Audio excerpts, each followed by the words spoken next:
Voyager 2 is moving at 55,000 kilometers per hour, 40 times faster than a rifle bullet, and it would still need 75,000 years just to reach the nearest star.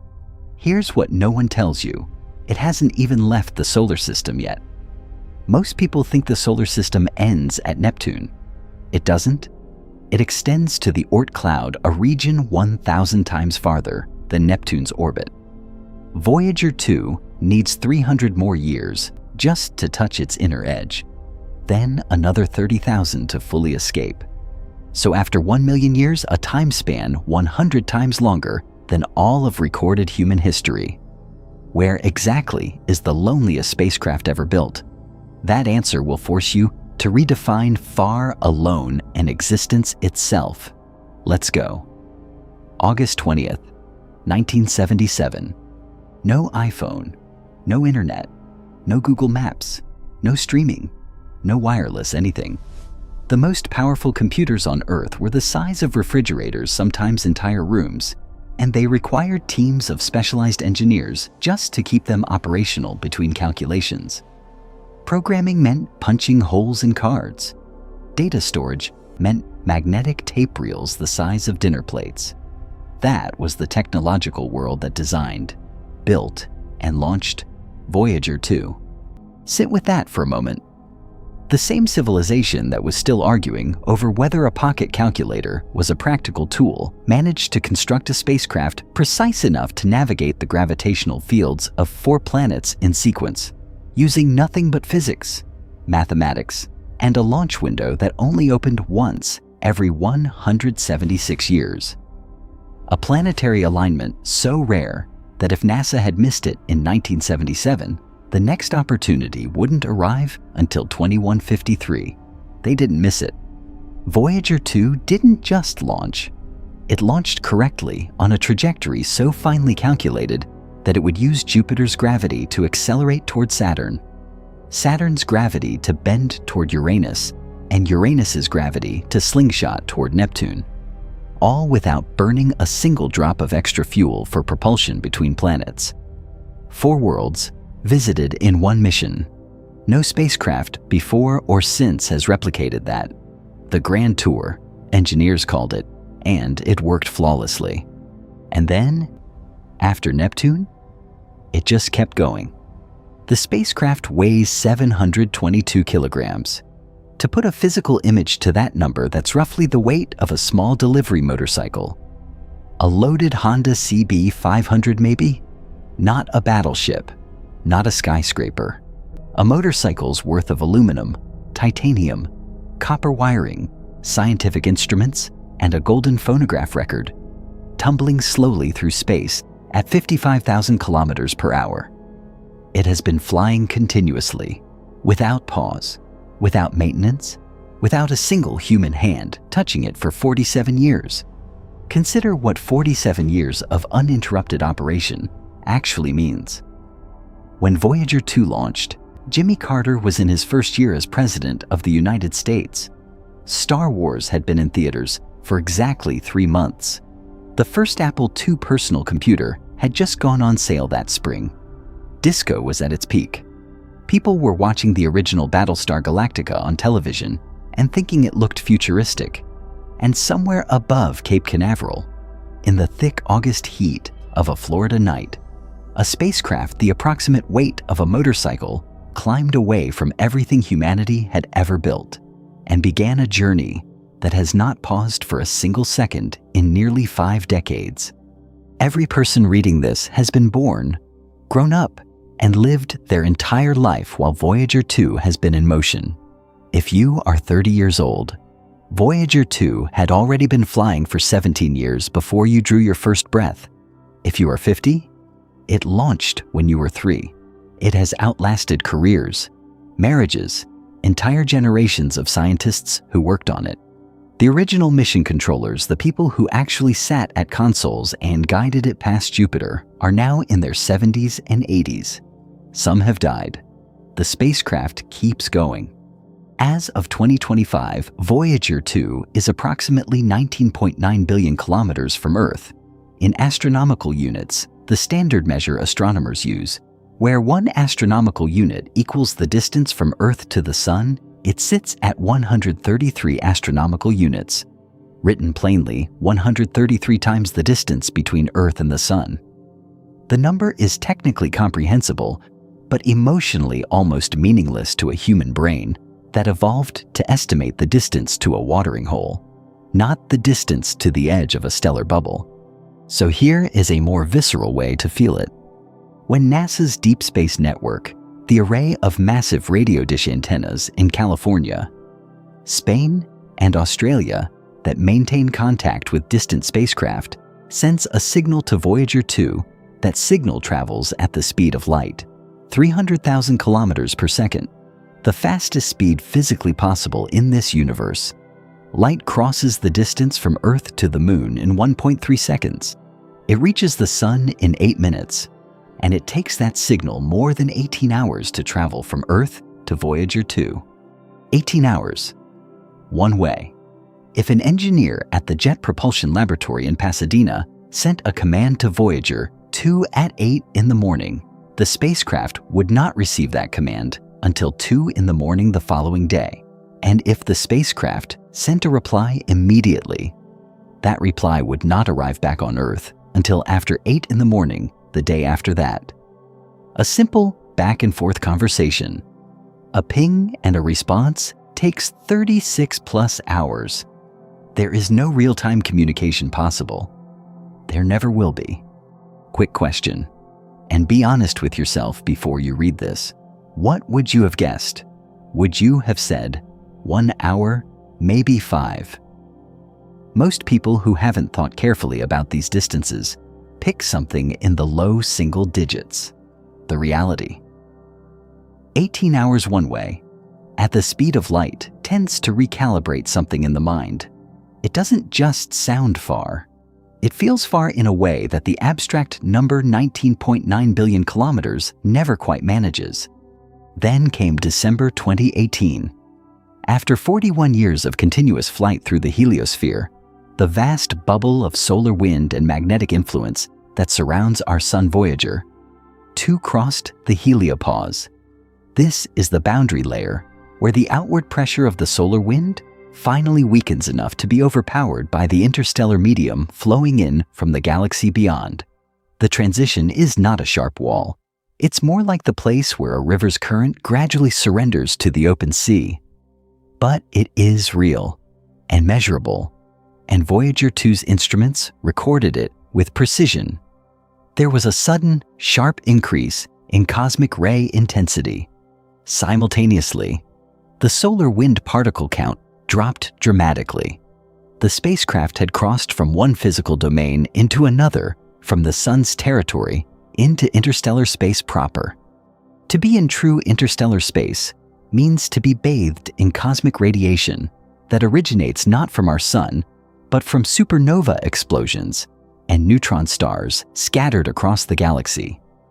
It means the magnetic field lines surrounding you belong to the galaxy's background field, not to a single star.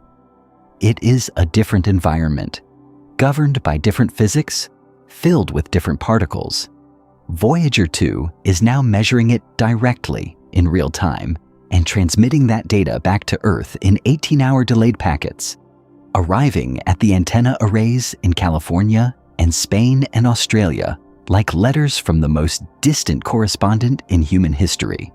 Voyager 2 is one of only 2 human-made objects that have ever crossed that threshold. Voyager 1 crossed it in 2012. Everything else, every rocket ever launched, every satellite ever placed in orbit, every space station, every probe sent to Mars or Venus or the asteroid belt remains inside the sun's bubble, inside the heliosphere, inside the same electromagnetic domain where every human being in history has spent every second of their lives. Stop and think about that boundary in terms of all human experience. Every war ever fought, every civilization ever built and destroyed, every ocean crossed by sailing ships, every mountain climbed, every scientific discovery ever made, all of it happened inside a bubble of solar wind. We have never, as a species, left that bubble. 2 motorcycles worth of 1970s hardware have crossed it. Nothing else we have ever made has come close. But here is where the mind begins to break down in the most interesting way. 19.9 billion kilometers sounds enormous. It feels enormous. And by any human standard, it is. But place it against the true scale of the solar system. Not the textbook diagram, not the classroom poster, but the actual measured distances, and something shifts completely. 19.9 billion kilometers sounds colossal until you see it plotted on the real map of our solar system. And everything you thought you understood, quietly, collapses. Take the sun, shrink it, compress all 1.4 million kilometers of its diameter down to the size of a regulation NBA basketball, 24 centimeters across. Now, set that basketball on the steps of the New York Public Library on Fifth Avenue, right between the 2 stone lions. At that scale, Earth is a small glass marble, about 2 millimeters in diameter, sitting approximately 26 meters away from the basketball. You could stroll to it in 10 seconds. Mars is a smaller marble, about 40 meters out still on the same city block. Jupiter, massive and striped, sits 135 meters away, roughly halfway down the block toward the next intersection. Saturn, with its rings scaled down to a delicate halo, is about 250 meters out. You could see it from the library steps on a clear day. Uranus is half a kilometer away.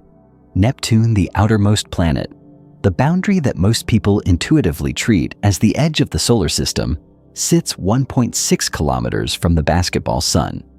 A 20-minute walk through Midtown Manhattan. That's Neptune, the planet we consider the last one.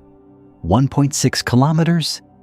Now, where does the solar system actually end? Where is the Oort cloud, the true gravitational boundary, the outermost shell of objects still orbiting our sun? Not 1.6 kilometers, not 10, not across the Hudson River into New Jersey. The inner edge of the Oort cloud, at this same scale, begins approximately 300 kilometers from the basketball on the library steps.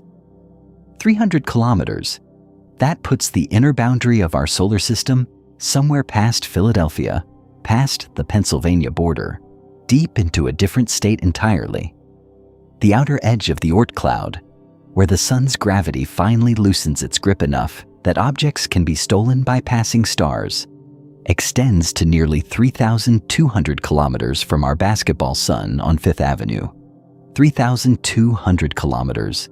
That's past the Mississippi River, past the Rocky Mountains, all the way to the California coastline, Los Angeles. Our solar system, drawn to honest scale, stretches from New York to Los Angeles. And Voyager 2.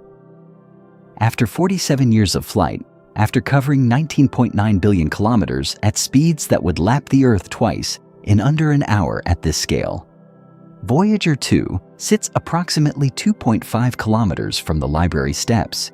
It has made it to roughly the West Village. It hasn't even crossed the Hudson yet. I need you to pause here and let that land. This isn't a trick of math or a misleading comparison. This is the actual, verified, measured geometry of our solar system. We built the fastest thing humanity has ever launched. We flew it for nearly half a century without stopping, and it has traveled 2.5 kilometers out of a 3,200 kilometer journey. The Oort cloud is not a theoretical construct or a vague astronomical placeholder.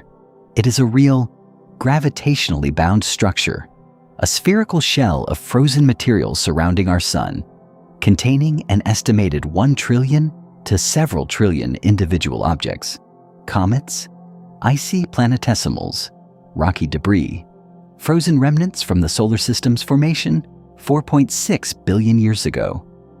These objects range in size from small pebbles to bodies potentially hundreds of kilometers in diameter.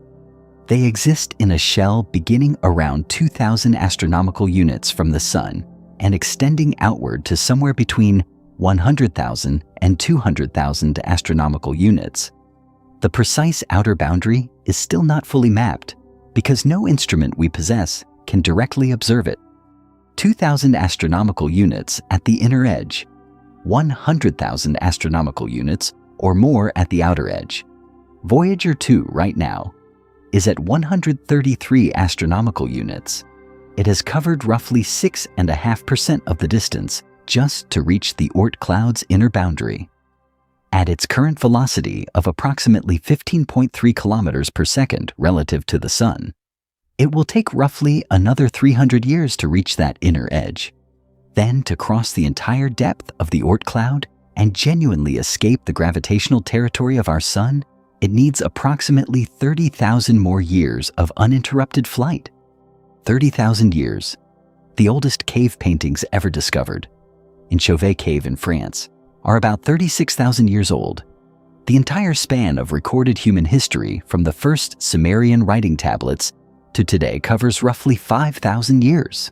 Voyager 2 needs 6 times that length of time just to finish crossing one region of our own solar system. Here is the thing that recalibrated everything for me. Personally, we use the phrase leaving the solar system as though it's something that happens a clean departure, a threshold crossed, a moment of escape. Voyager 2 crossed the heliopause in 2018, and news outlets worldwide ran headlines saying it had left the solar system. But the heliopause is not the edge of the solar system. It's the edge of the solar wind. The Sun's gravity, which is what actually defines the solar system as a gravitational structure, extends 100 times farther. Voyager 2 is inside the solar system. It will be inside the solar system for another 30,000 years. We just didn't know how to talk about the difference. The first time I really understood this, not read it, but understood it, felt the geometry of it, I had to sit down and be still for a while. We talk about conquering space like it's a project underway, a summit being climbed. The truth is, we've been standing in the lobby. We opened the front door for the first time in 1977, and what's standing on the other side is so vast that our fastest machine will spend 30 millennia just walking to the property line. So after Voyager 2 finally crosses the Oort cloud after 30,000 years of silent flight through the outermost shell of our solar system, what does it face out there in the open interstellar void? The answer is stranger, colder, and far more hostile than almost anyone imagines. Most people, when they picture the space between stars, imagine nothing. Pure blackness, a perfect vacuum, the kind of void where sound cannot travel and light passes through unimpeded, a clean, silent emptiness, stretching between distant suns like the dark between streetlights. That picture is wrong, badly wrong. Interstellar space is not empty.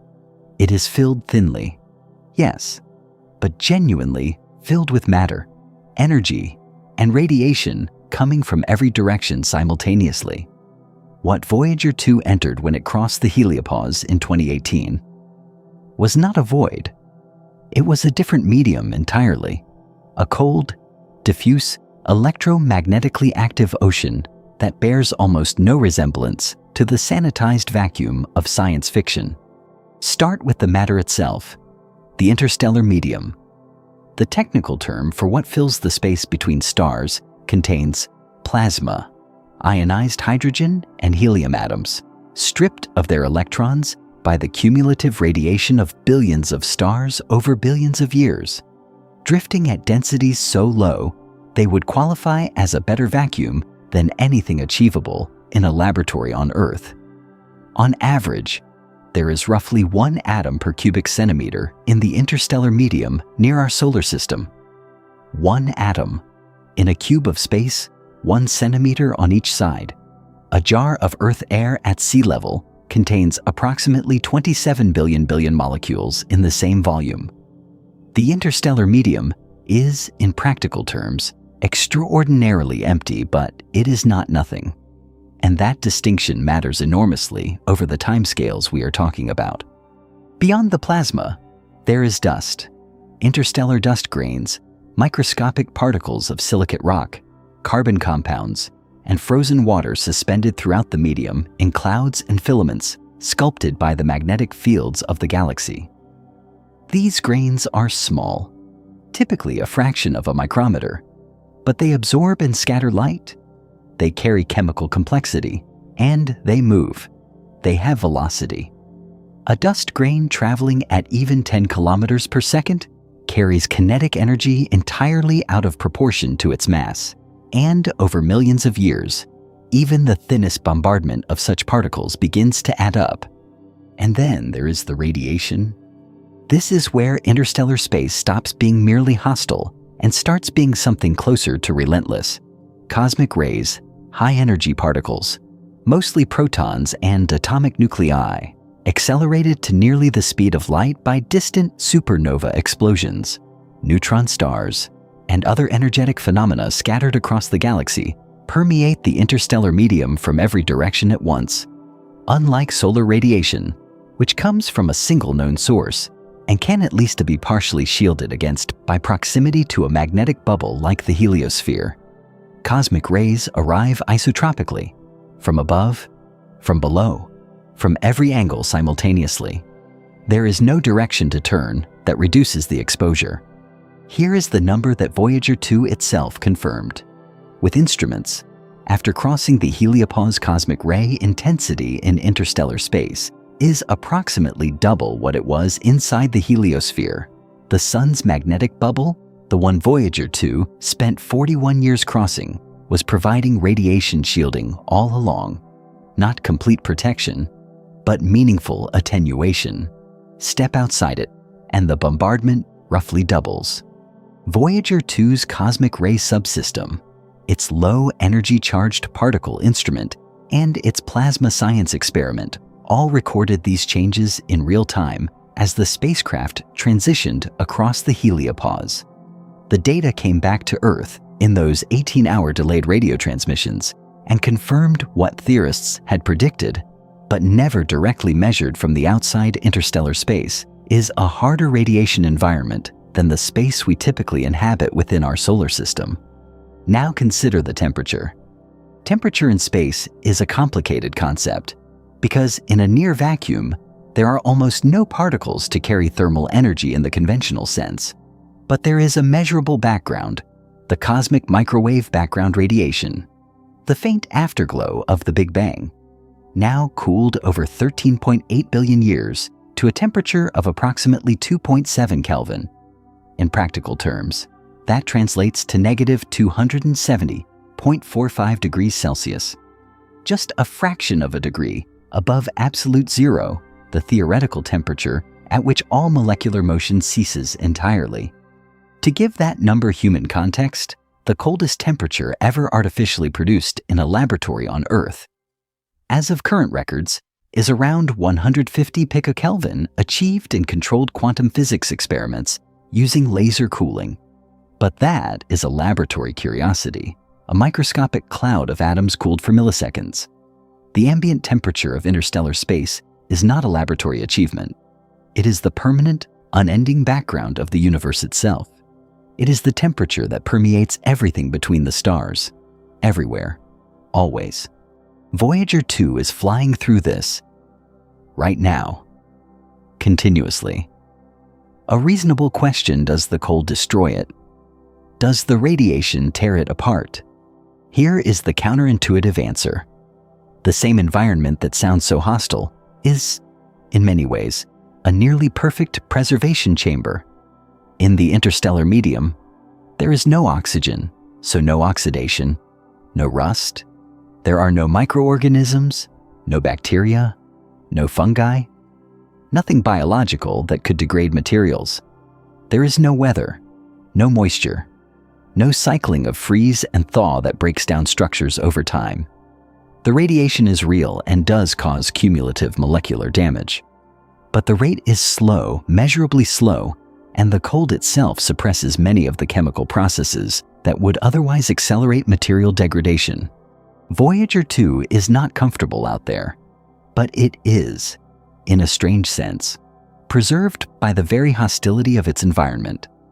The spacecraft that left Earth in 1977 is still recognizably a spacecraft, its structure intact, its golden record still sealed in its aluminum casing, its antenna still pointing generally toward the sun from memory of its initial orientation. It is drifting through a frozen hell, and the frozen hell is keeping it. Which raises the obvious question, one most people haven't thought to ask directly. Is Voyager 2 still able to communicate? Does it still have enough power to send those 18-hour signals back to Earth? Does it have enough electricity to keep any of its instruments alive? The power is running out, and that is where the real tragedy begins. Voyager 2 has no solar panels. This is the first thing to understand. Out beyond Jupiter, sunlight is too weak to fuse to the point of near uselessness for photovoltaic generation.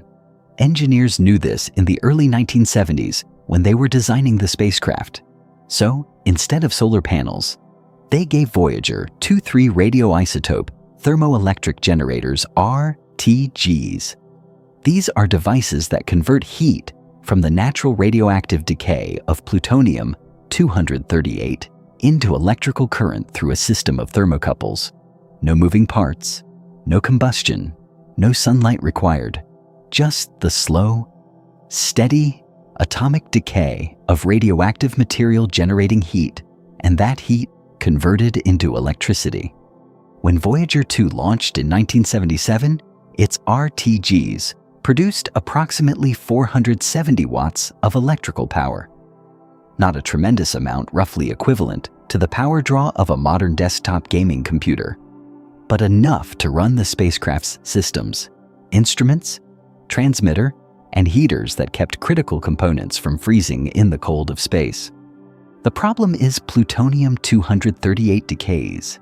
That is, after all, its fundamental property. Its half-life is 87.7 years, meaning that every 87.7 years, half of the remaining plutonium-238 has converted to uranium-234 and shed its radioactive energy in the process. The power output therefore declines continuously at a rate of approximately 4 watts per year.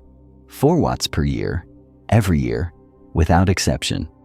By 2025, 47 years after launch, the RTGs are producing somewhere in the neighborhood of roughly 230 watts, less than half of what they generated at launch. NASA's engineers have been managing this decline for decades, making difficult decisions about which instruments to shut down and when. Rationing the remaining power like water in a desert. Prioritizing what data is most scientifically valuable and what systems can be sacrificed to keep the transmitter alive a little longer. The plasma science experiment on Voyager 2. The very instrument that detected the crossing of the heliopause in 2018 was not turned off. It was one of the instruments NASA fought to keep running precisely because of its historic importance. But other instruments have been powered down in sequence over the years, their scientific missions completed, or their power requirements deemed too costly against the shrinking budget of watts available, and the budget is nearly exhausted.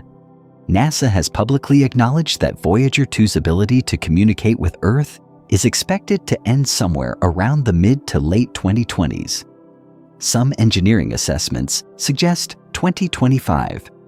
Others extend the estimate to 2026 or 2027, depending on how aggressively the team manages power allocation and which systems they are willing to sacrifice to keep the transmitter alive.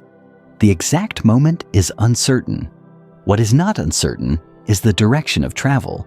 The power will run out. The transmitter will go dark.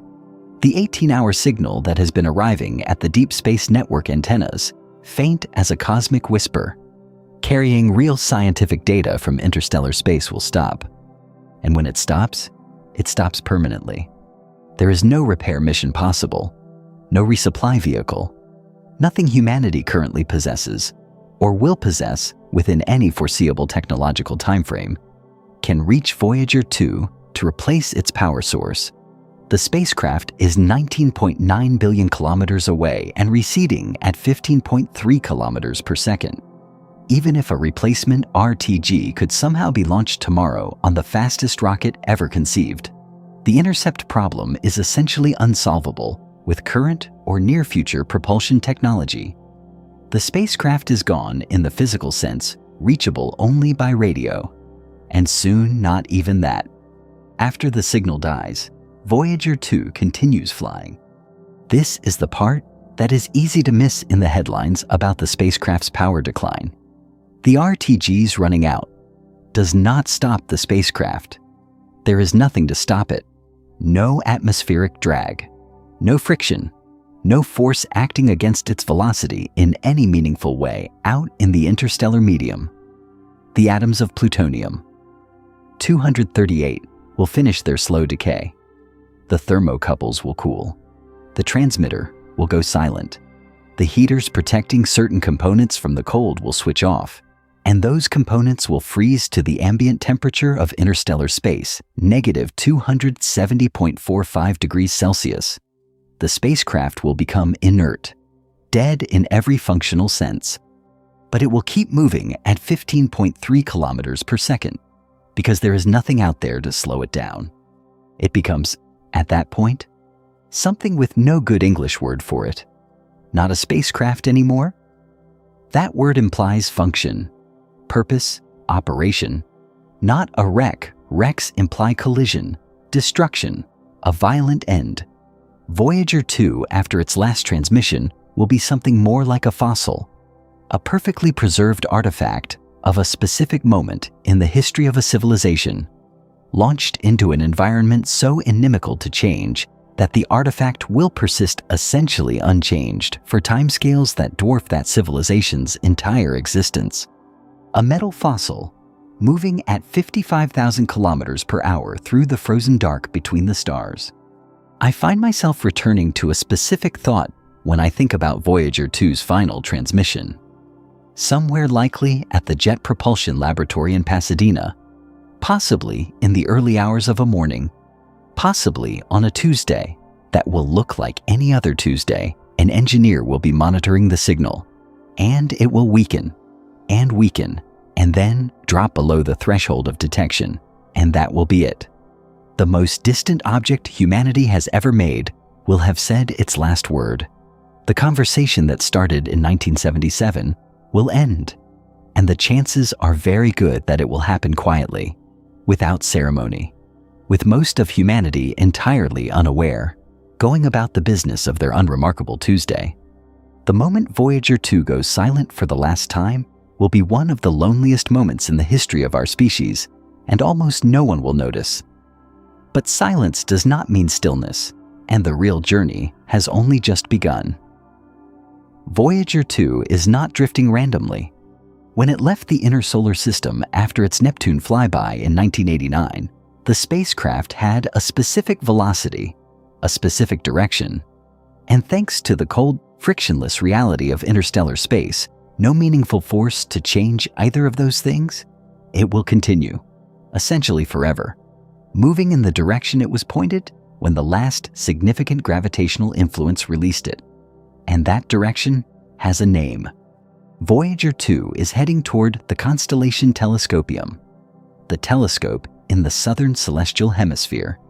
This is not a direction anyone chose deliberately. It is the natural consequence of the spacecraft's trajectory through the outer planets, the gravitational geometry of its grand tour, and the angle at which it ultimately escaped the solar system's gravitational pull. The southern celestial hemisphere, away from the galactic plane in a particular diagonal, out into the interstellar medium at an angle that points, loosely, toward a sparse region of sky that most people in the northern hemisphere never see clearly. There is no planet in Telescopium waiting for it, no waypoint, no target, just a direction and an infinite amount of space to move through in that direction. So what does it actually pass near over the relevant timescales? Astronomers have calculated Voyager 2's trajectory against the known positions and proper motions of nearby stars. using precise data from missions like the Hipparcos satellite and more recently the Gaia Space Observatory, which has mapped the positions and velocities of over 1 billion stars with extraordinary precision. From those calculations, the closest stellar encounter in Voyager 2's foreseeable future is a star called Ross 248. Ross 248 is a red dwarf. Small, cool, dim so faint that despite being only 10.3 light-years from Earth, it is completely invisible to the naked eye. You have never seen it. Even on the clearest night, from the darkest sky, it does not exist to unaided human vision. It was discovered in 1925 by American astronomer Frank Elmore Ross, cataloged as Entry 248 in his list of stars with high proper motion, meaning stars that visibly shift position against the background sky over years of observation, a characteristic that typically indicates they are relatively close to us. Ross 248 is moving through space on a trajectory that will, in the astronomically near future, bring it closer to our solar system than it is today. In approximately 36,000 years, Ross 248 will be the nearest star to Earth, briefly stealing that title from Proxima Centauri. And Voyager 2's path intersects with the region of space near Ross 248 at approximately the year 40,272. At that encounter, Voyager 2 will pass within approximately 1.7 light-years of Ross 248. 1.7 light-years, expressed in more tangible units, roughly 16 trillion kilometers. That is the close approach the nearest Voyager 2 will come to any star for the foreseeable future. 16 trillion kilometers. Here is the question worth sitting with.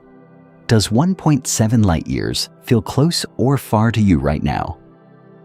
If it feels far impossibly, absurdly far, you are correct by every human standard ever devised. 16 trillion kilometers is a distance so large it dismantles intuition entirely. If you drove a car at highway speed, 100 kilometers per hour, without stopping, it would take you approximately 18 billion years to cover that distance. The universe itself is only 13.8 billion years old. A road trip to the point of Voyager 2's closest stellar approach would take longer than the current age of the cosmos.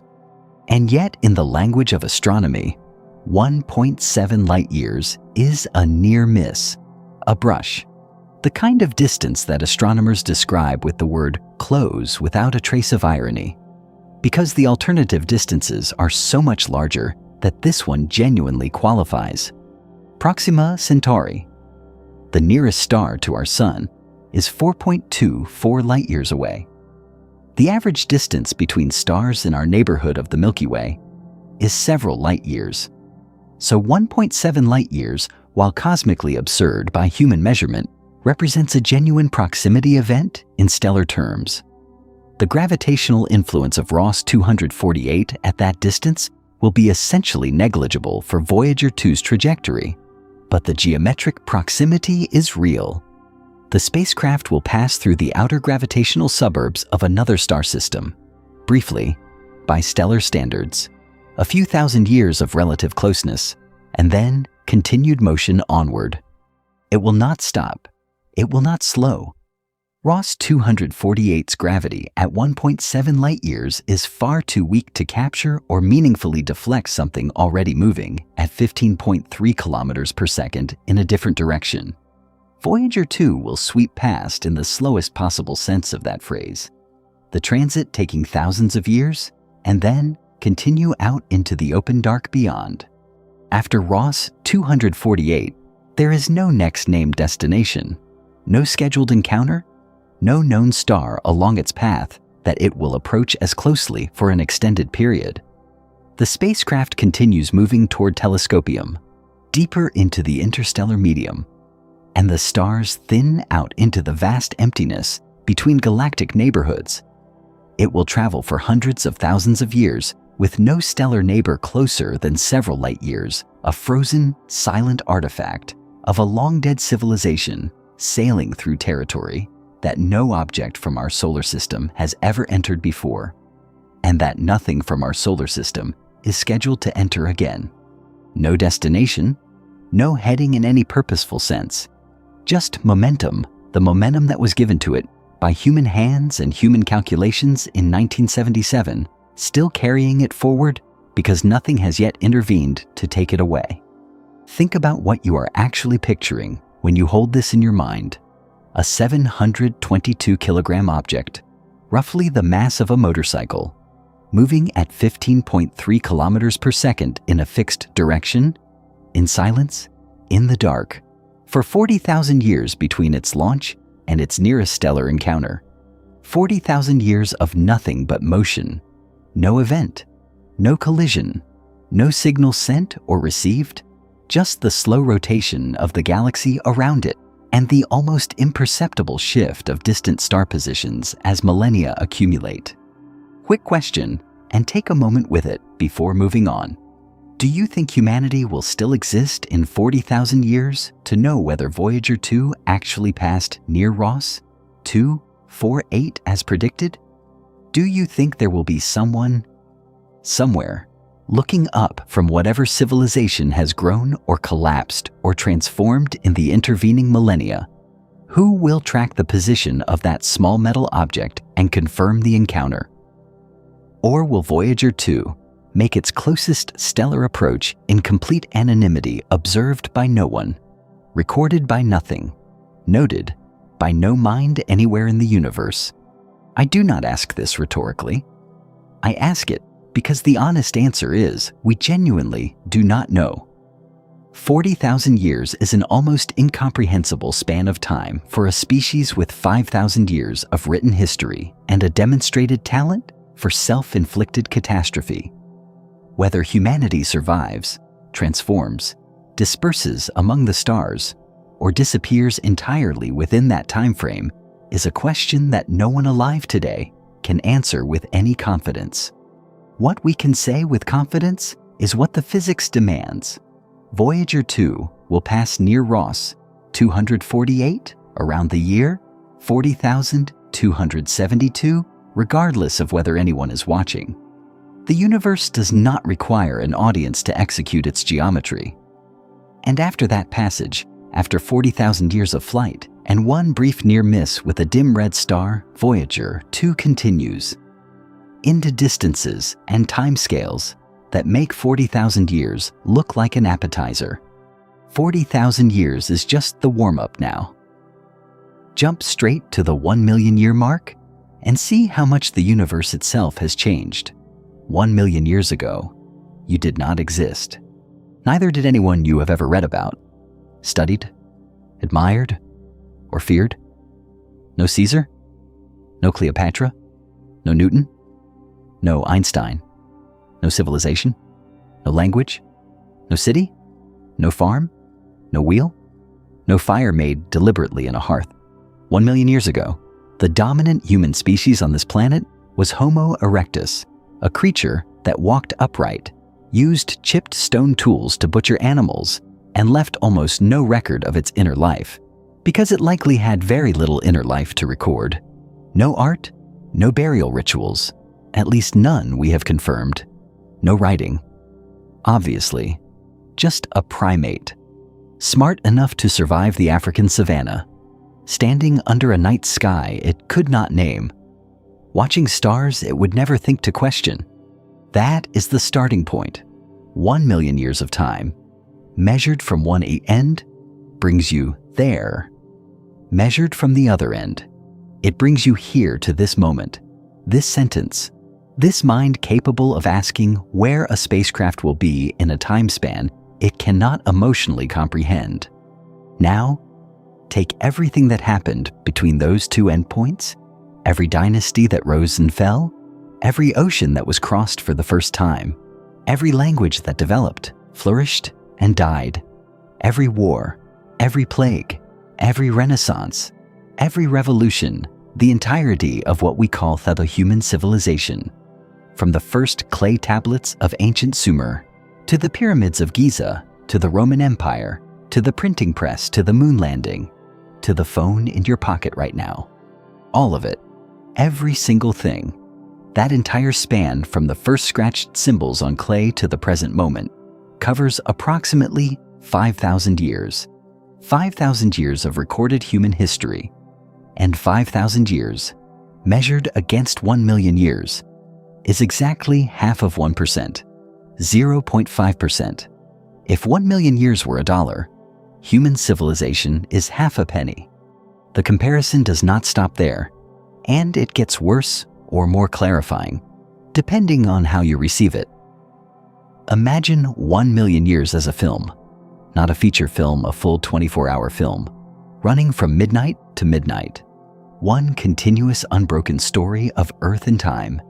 At that scale, each hour of film represents about 41,000 years of actual time. Each minute represents roughly 690 years. Each second represents about 11.5 years. The dinosaurs went extinct 66 million years ago. That event happened 66 films ago. 66 complete 24-hour cycles before this one even begins. Our film starts at midnight with Homo erectus chipping flint in Africa. Modern humans, Homo sapiens, anatomically identical to us, do not appear until roughly 300,000 years ago, which in our film is around 11:30 in the morning. Agriculture, the invention that made civilization possible, appears around 12,000 years ago. That is just under 18 minutes before the film ends. Ancient Egypt, the oldest of the great civilizations, emerges about 5,000 years ago, less than 8 minutes from the final frame. The entire span of written human history, every text ever preserved, every recorded thought, every documented event, from the first Sumerian administrative tablets to this very moment, occupies the final 7 seconds of the 24-hour film. 7 seconds. And in those 7 seconds, we built everything. Language systems, mathematical frameworks, scientific revolutions, global communications networks, nuclear weapons, space telescopes, artificial intelligence, all of it crammed into the last 7 seconds of a day-long film that has barely noticed we exist. 1 million years is not a long time cosmologically. In geological terms, it is relatively brief, a thin slice of Earth's 4.6 billion-year history. But it is so incomprehensibly long by human standards that even framing it as a film does not fully neutralize the dissonance. Our brains are not built for this. We evolved to track seasons, lifespans, generations, not geological epochs. And the planet itself does not stay still across that time frame. The tectonic plates that carry Earth's continents are in constant motion, driven by convection currents in the mantle below, slow by any human standard, but relentless and cumulative. The average rate of plate movement ranges from roughly 2 to 15 centimeters per year, depending on the plate. Over 1 million years, those rates compound into shifts of tens of kilometers, sometimes more. The San Andreas Fault in California, where the Pacific Plate grinds northward against the North American Plate at approximately 5 to 6 centimeters per year, will have moved Los Angeles roughly 50 kilometers northward over 1 million years. At that rate of displacement, continued over sufficient time, Los Angeles eventually ends up near the latitude of Alaska, not in 1 million years, but the direction is established and the motion is already underway. The Atlantic Ocean widens by a few centimeters every year. In 1 million years, it is measurably broader. Mountain ranges rise and erode. Coastlines shift as sea levels fluctuate, with ice ages that come and go in cycles of roughly 100,000 years, cycles that will continue regardless of human activity. Driven by variations in Earth's orbital parameters known as Milankovitch cycles, the planet 1 million years from now will be recognizably Earth, but it will be a different Earth, different coastlines, different topography, different climate patterns, continents shifted from where they stand today.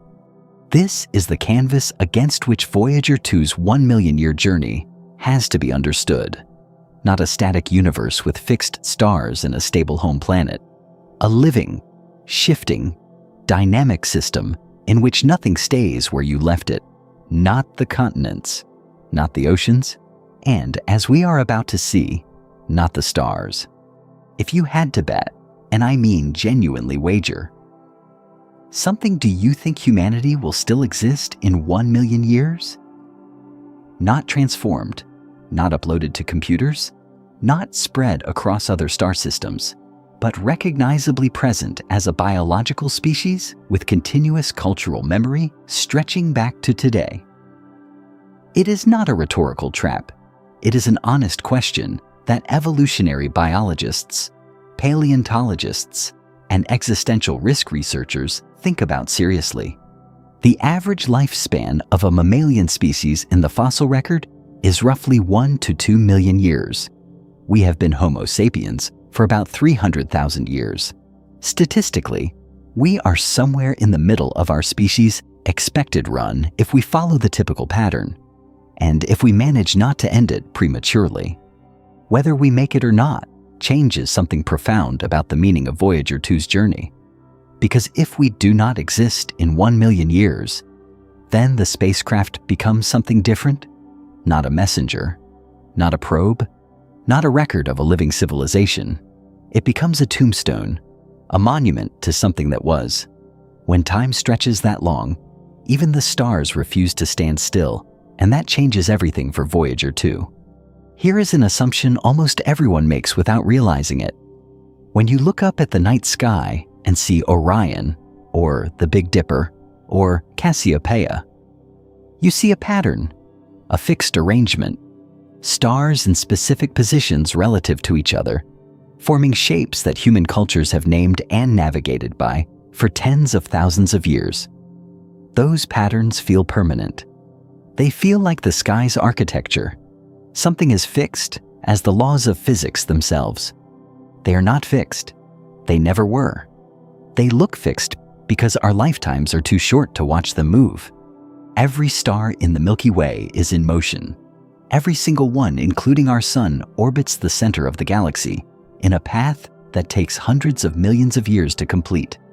The stars we see as neighbors are moving in their own directions at their own velocities, governed by the gravitational architecture of the galaxy as a whole. On the timescale of a human life, or even a human civilization, these motions are imperceptible, too small to notice without precise instruments. But on a timescale of 1 million years, they completely redraw the sky. Our sun orbits the galactic center at approximately 230 kilometers per second, not 230 kilometers per hour per second. In 1 million years, the sun will have traveled roughly 7.3 trillion kilometers along its galactic orbit, shifting its position relative to surrounding stars by a measurable, significant amount. Not enough to complete a galactic orbit that takes approximately 225 to 250 million years, but enough to noticeably reposition the sun against the background of its stellar neighbors. And those neighbors are moving too, each at their own velocity and direction. Alpha Centauri, the star system closest to us today, at 4.24 light-years is moving relative to our sun. In roughly 28,000 years, it will be closer to us than it is now, reaching a minimum approach distance, but then it continues moving. And over hundreds of thousands of years, it drifts to a different position in the sky entirely. The bright star, Sirius, the brightest star in Earth's night sky, currently 8.6 light-years away, is moving toward our solar system at roughly 7.6 kilometers per second. In about 60,000 years, it will be slightly closer and even brighter. But over 1 million years, its proper motion carries it to a position that looks nothing like where it sits tonight. Barnard's star, a faint red dwarf only 5.96 light-years away, and the star with the highest proper motion of any known stellar neighbor, moves across the sky so fast that even in a human lifetime, careful measurement can detect its shift. In 1 million years, it is in a completely different location relative to Earth. The constellations, those ancient, culturally loaded patterns, dissolve entirely. Orion's belt stars are not gravitationally bound to each other, They are independent stars at different distances, moving in different directions, appearing aligned only from our current vantage point in space and time. In 1 million years, the 3 stars that form that iconic belt will have drifted apart into unrecognizably different positions. The Big Dipper, which already looks noticeably different 100,000 years ago or from now, as astronomers have calculated, will be scattered into a meaningless arrangement that no culture would think to name. The sky that every human civilization has ever looked up at, the sky that sailors navigated by, and farmers used to mark seasons, and lovers used to set the scene that sky is temporary. It was always temporary. We just never lived long enough to see it change. Now bring Gliese 710 into the picture. Gliese 710 is an orange dwarf star currently located approximately 64 light-years from Earth, close by stellar standards, but nowhere near close enough to be visible without a telescope. It is moving toward our solar system, and based on precise proper motion data from the Gaia mission, astronomers have calculated that in approximately 1.29 million years, Gliese 710 will pass through our solar system's neighborhood at a distance of roughly 0.07 light-years, about 4,400 astronomical units from the Sun. 0.07 light-years sounds small, and by stellar standards, it is almost startlingly close. That distance puts Gliese 710 well within the outer Oort cloud. A star passing through the Oort cloud does not physically collide with it in any dramatic sense. The Oort cloud is still mostly empty space, even at its densest. But the gravitational perturbation of a stellar mass moving through that region is enough to dislodge enormous numbers of comets from their stable orbits.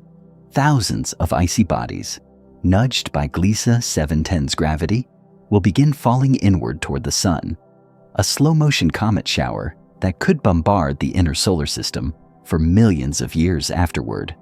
Gliese 710 will be, briefly, the most significant star in Earth's sky. It will pass close enough to appear as a bright, moving light, not dangerous from that distance in terms of direct radiation, but gravitationally consequential in ways that will play out across millions of years of subsequent solar system history. The night sky I looked up at last night, the specific arrangement of stars, the constellations, the familiar signposts that feel like permanent features of the universe will not exist in 1 million years. Every star will have moved. The patterns will be gone. The sky will be unrecognizable to any mind that learned the stars from what we see today. A person transported 1 million years forward in time and set down on an open plain at night would not recognize a single constellation. They would be looking at a completely foreign sky. This is the universe. Voyager 2 is moving through, not a static backdrop of fixed stars, a galaxy in slow, constant, massive motion where every reference point shifts, every neighbor drifts, and the map you drew at the beginning of the journey is useless by the end.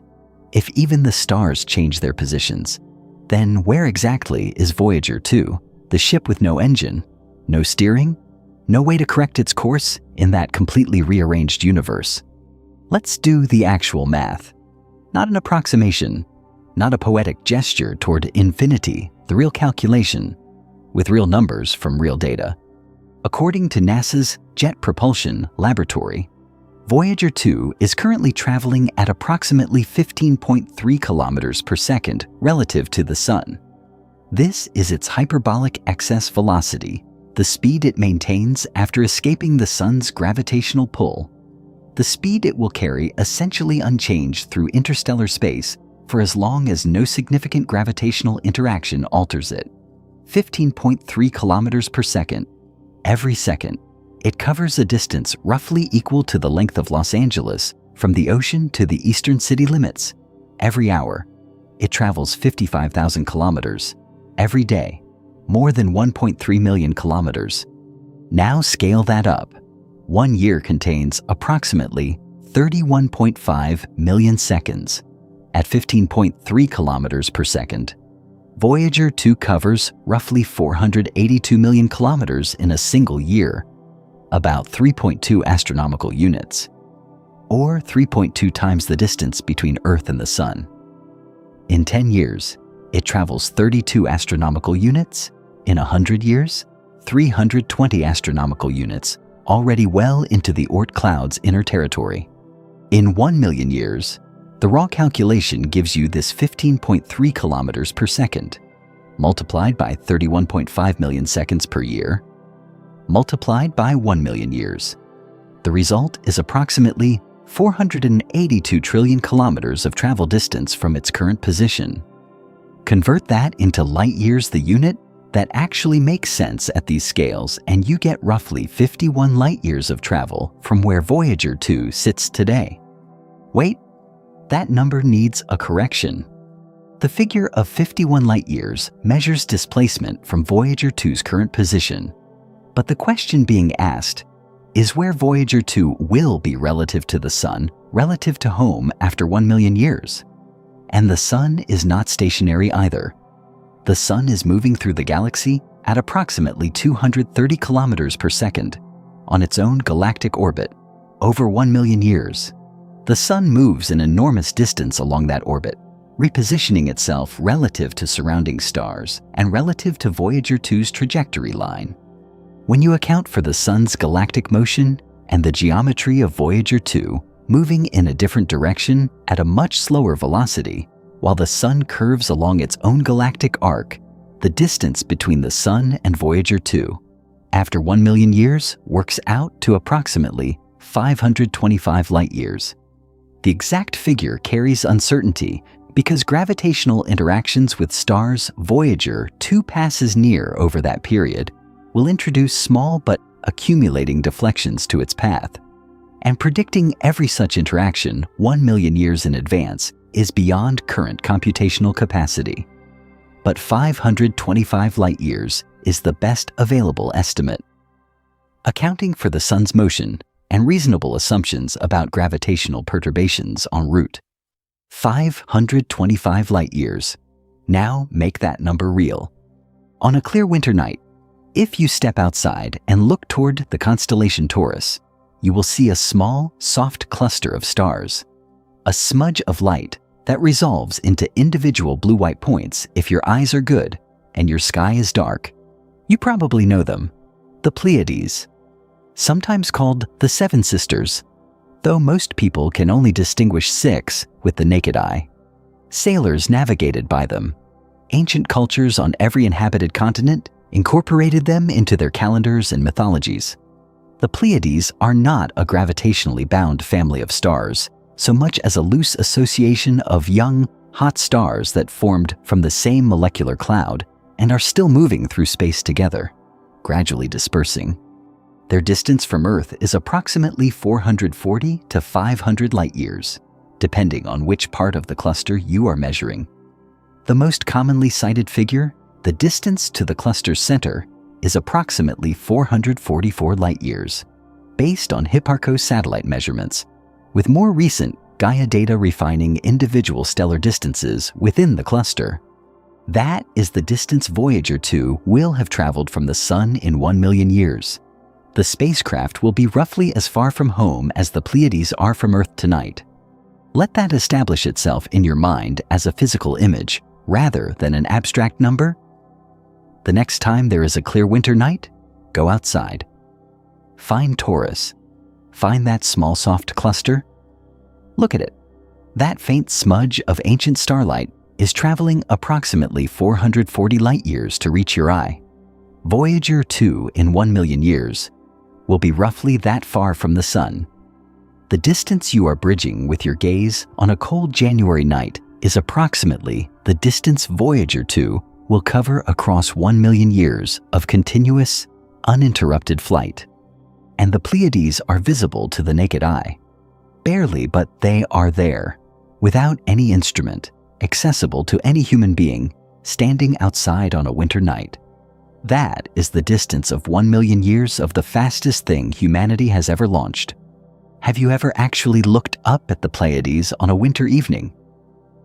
If you have already looked in the approximate direction of Voyager 2's 1 million year destination and done so with nothing more than your own eyes.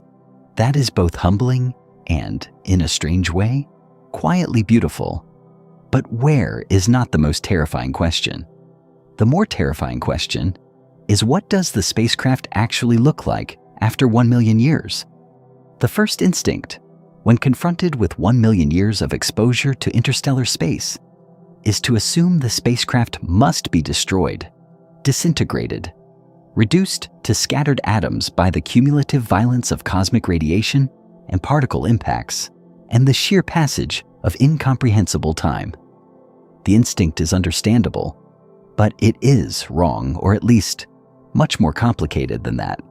Start with what interstellar space does not contain. There is no oxygen, so no oxidation, no rust, no corrosion of the conventional chemical kind. There are no microorganisms, no bacteria, no fungi, no biological processes of any kind that eat through materials on Earth so efficiently.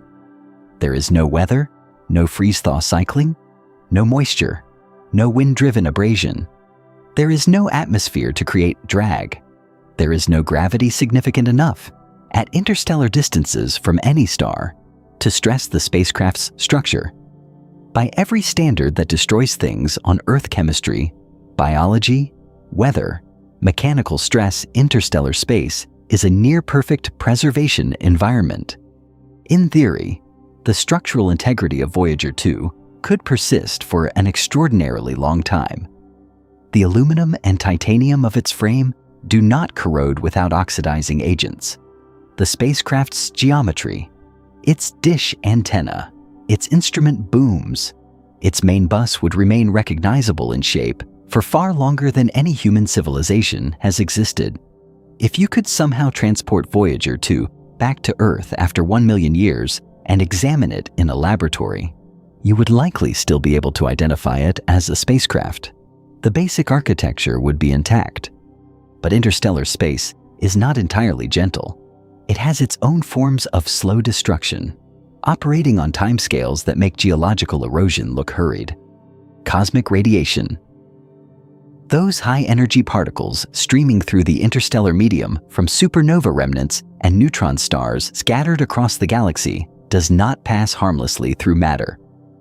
High-energy protons and heavier atomic nuclei, traveling at significant fractions of the speed of light, collide with atoms in the spacecraft's structure and deposit energy. This process, called displacement damage or ionization damage depending on the specific interaction, gradually breaks molecular bonds, disrupts crystal lattice structures in metals, and alters the chemical composition of materials at the atomic level. The rate is slow, measured in terms of damage per century. It is almost negligible for robust materials like aluminum and titanium, but 1 million years is 10,000 centuries. The cumulative effect, while not catastrophic, is real and measurable, a slow, invisible degradation of material properties that cannot be stopped because there is nothing to stop it with. Then there is the dust. Interstellar dust grains, microscopic particles of silicate and carbon compounds. Typically, a fraction of a micrometer in diameter are not stationary. They move with the interstellar medium at velocities that vary but can reach tens of kilometers per second relative to a passing spacecraft. At those velocities, even a particle too small to see with any optical microscope carries kinetic energy sufficient to vaporize a small crater in aluminum upon impact. Each individual impact is trivial. But over 1 million years, 365 billion days of continuous flight through a medium that, while sparse, is not empty. The cumulative bombardment of these microscopic projectiles begins to pit, erode, and gradually ablate the spacecraft's external surfaces. Think of it as the world's slowest sandblasting. Grain by grain, impact by impact, each event individually invisible, collectively transforming the surface over geological time. After 1 million years, the exterior of Voyager 2 would likely show visible erosion pitting, surface roughening, the slow removal of material from exposed faces, Not destruction, not disintegration, but clearly marked by time in a way that a brand new spacecraft is not. And yet here is where it gets genuinely strange. The golden record may outlast all of it. The golden record is a 12-inch gold-plated copper disc, housed inside an aluminum electroplated cover that serves as both protection and, in a sense, as its own encoded message. The cover carries instructions for how to play the record, rendered in the universal language of physics and mathematics, rather than any human tongue. The aluminum cover protects the disc from the direct particle bombardment that slowly degrades the spacecraft's exposed surfaces. And copper, gold-plated and sealed against the interstellar medium by its protective housing, is extraordinarily stable under these conditions. NASA's own assessments and subsequent analyses by scientists studying long-duration material preservation in space suggest that the golden record could remain structurally intact and physically playable for billions of years in the interstellar environment. Not millions, billions. The electroplated aluminum cover distributes and absorbs the slow particle bombardment that would otherwise pit the disk's surface.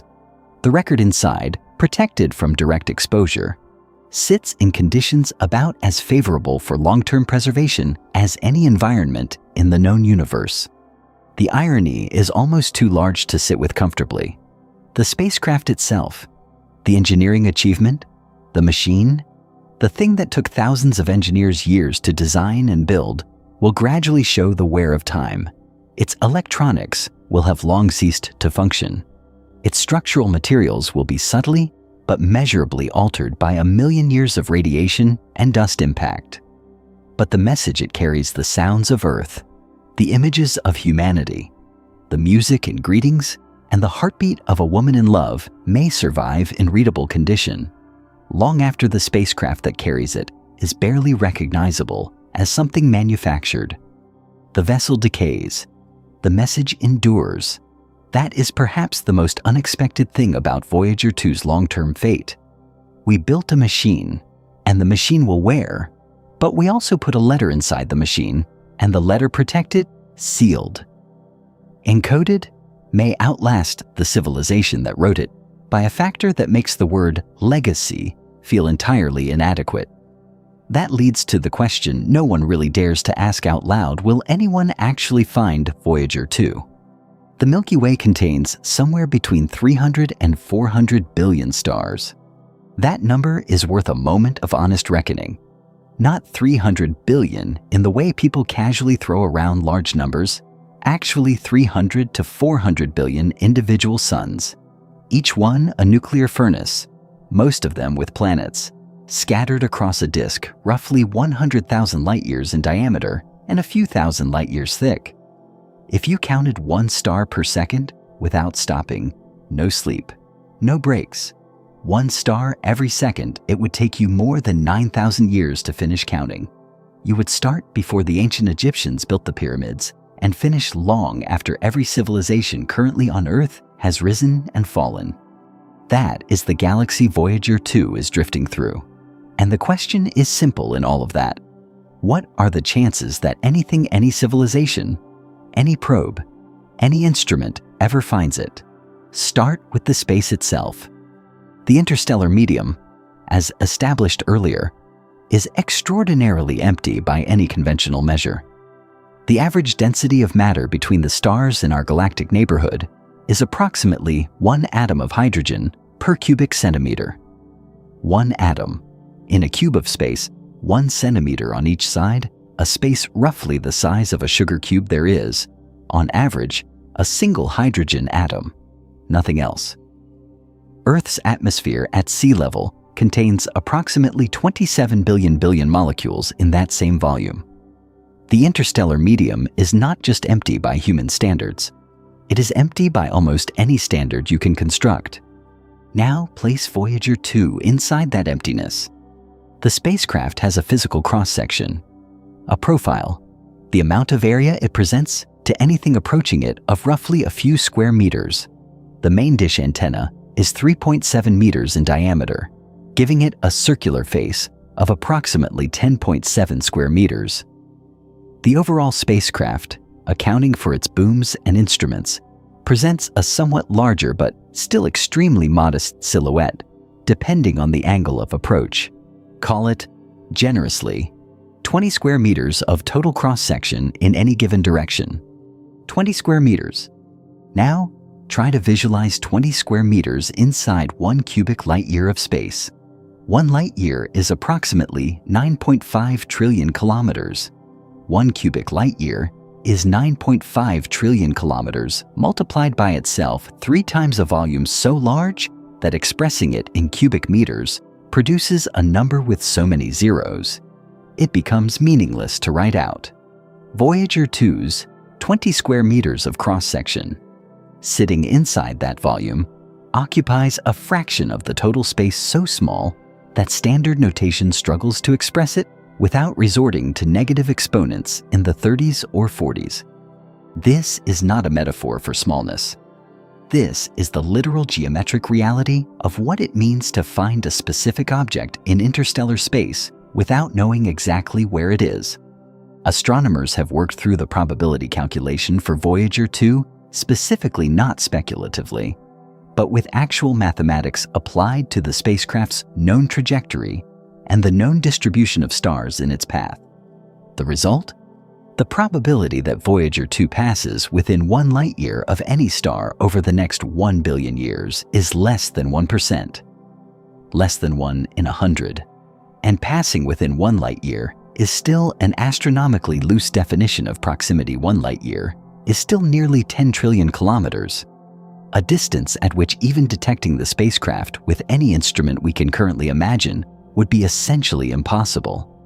To actually intercept Voyager 2, to physically reach it, to pick it up, to examine it, a civilization would need to know it exists, know its precise trajectory, possess propulsion technology capable of matching its velocity and reaching its location, and be motivated to devote significant resources to an interstellar retrieval mission for an object that, from the outside, might be indistinguishable from natural debris.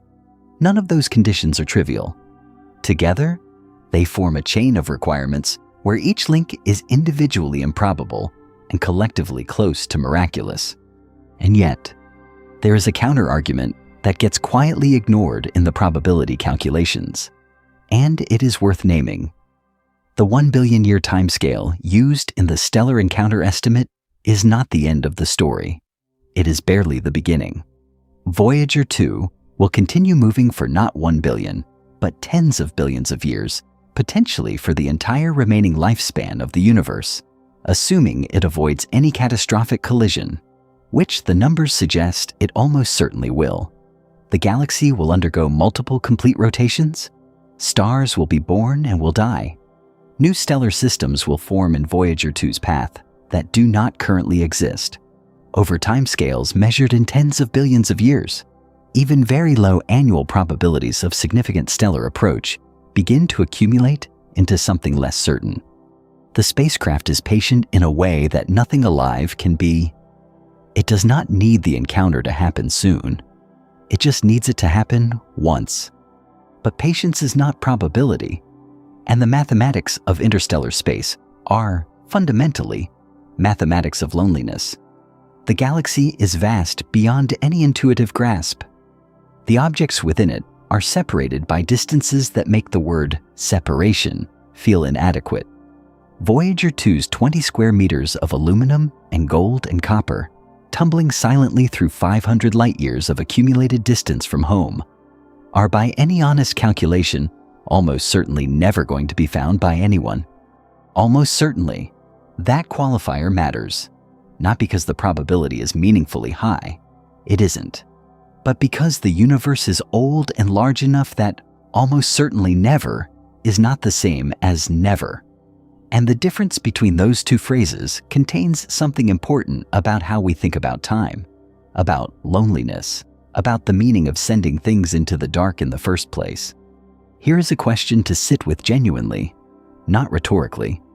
If you were a civilization somewhere in this galaxy, millions of years more advanced than humanity, and you happened to detect an anomaly in the interstellar medium, A small, dense, artificial-seeming object moving at a non-random velocity with a peculiar thermal signature from a decaying radioisotope, and you retrieved it and examined it.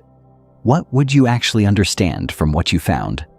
You would find metal, manufactured metal, with isotopic ratios and alloy compositions that could not occur naturally, immediately signaling intelligent origin. You would find a disk, the golden record, with encoded information requiring significant effort to decode, but ultimately accessible to any civilization that understands binary mathematics and basic physics. You would find the pulsar map on the record's cover, pointing toward a specific location in the galaxy at a specific moment in time. You would find the sounds of a living world: wind, rain, animal calls, music, voices speaking in dozens of languages. What would you make of it? Would you understand that the civilization that sent it no longer exists? Would you search for the star system it came from, only to find a planet that has been dark for millions of years? Or would you find something still there, still transmitting, still looking back into the dark? We cannot know. That uncertainty is, in its own way, the most honest thing about Voyager 2's future. The spacecraft is out there, moving, silent, carrying everything we thought to say, in a universe where the odds of anyone hearing it are vanishingly small, and where vanishingly small has never once, in the entire history of the cosmos, been exactly the same as zero. At this point, the story seems to have reached its conclusion, but what comes next will overturn everything you just accepted as the final answer. It is not a music album. That is the first thing to understand, and the most commonly missed. When people hear Golden Record, they picture something like a greatest hits compilation, humanity's playlist, floating through space. The reality is something far more deliberate, far more strange, and far more ambitious than that framing suggests. The Golden Record is a compressed encyclopedia of an entire species. 12 inches of gold-plated copper, carrying 116 images encoded as analog signals, images of human anatomy, of DNA structure, of Earth's geography, of people eating and running and nursing children and standing in front of their homes, images of insects and dolphins and the Great Wall and a supermarket and a traffic jam. The full, unfiltered, occasionally mundane reality of life on this planet in the late 20th century, encoded into a format that requires no shared language to begin decoding only mathematics and physics, which any spacefaring civilization must understand. Beyond the images, sounds from 55 human languages, each one a greeting, a different mouth forming different sounds to say essentially the same thing: we are here. We exist. Hello. And beneath those greetings, something older and more universal than any language: 90 minutes of music.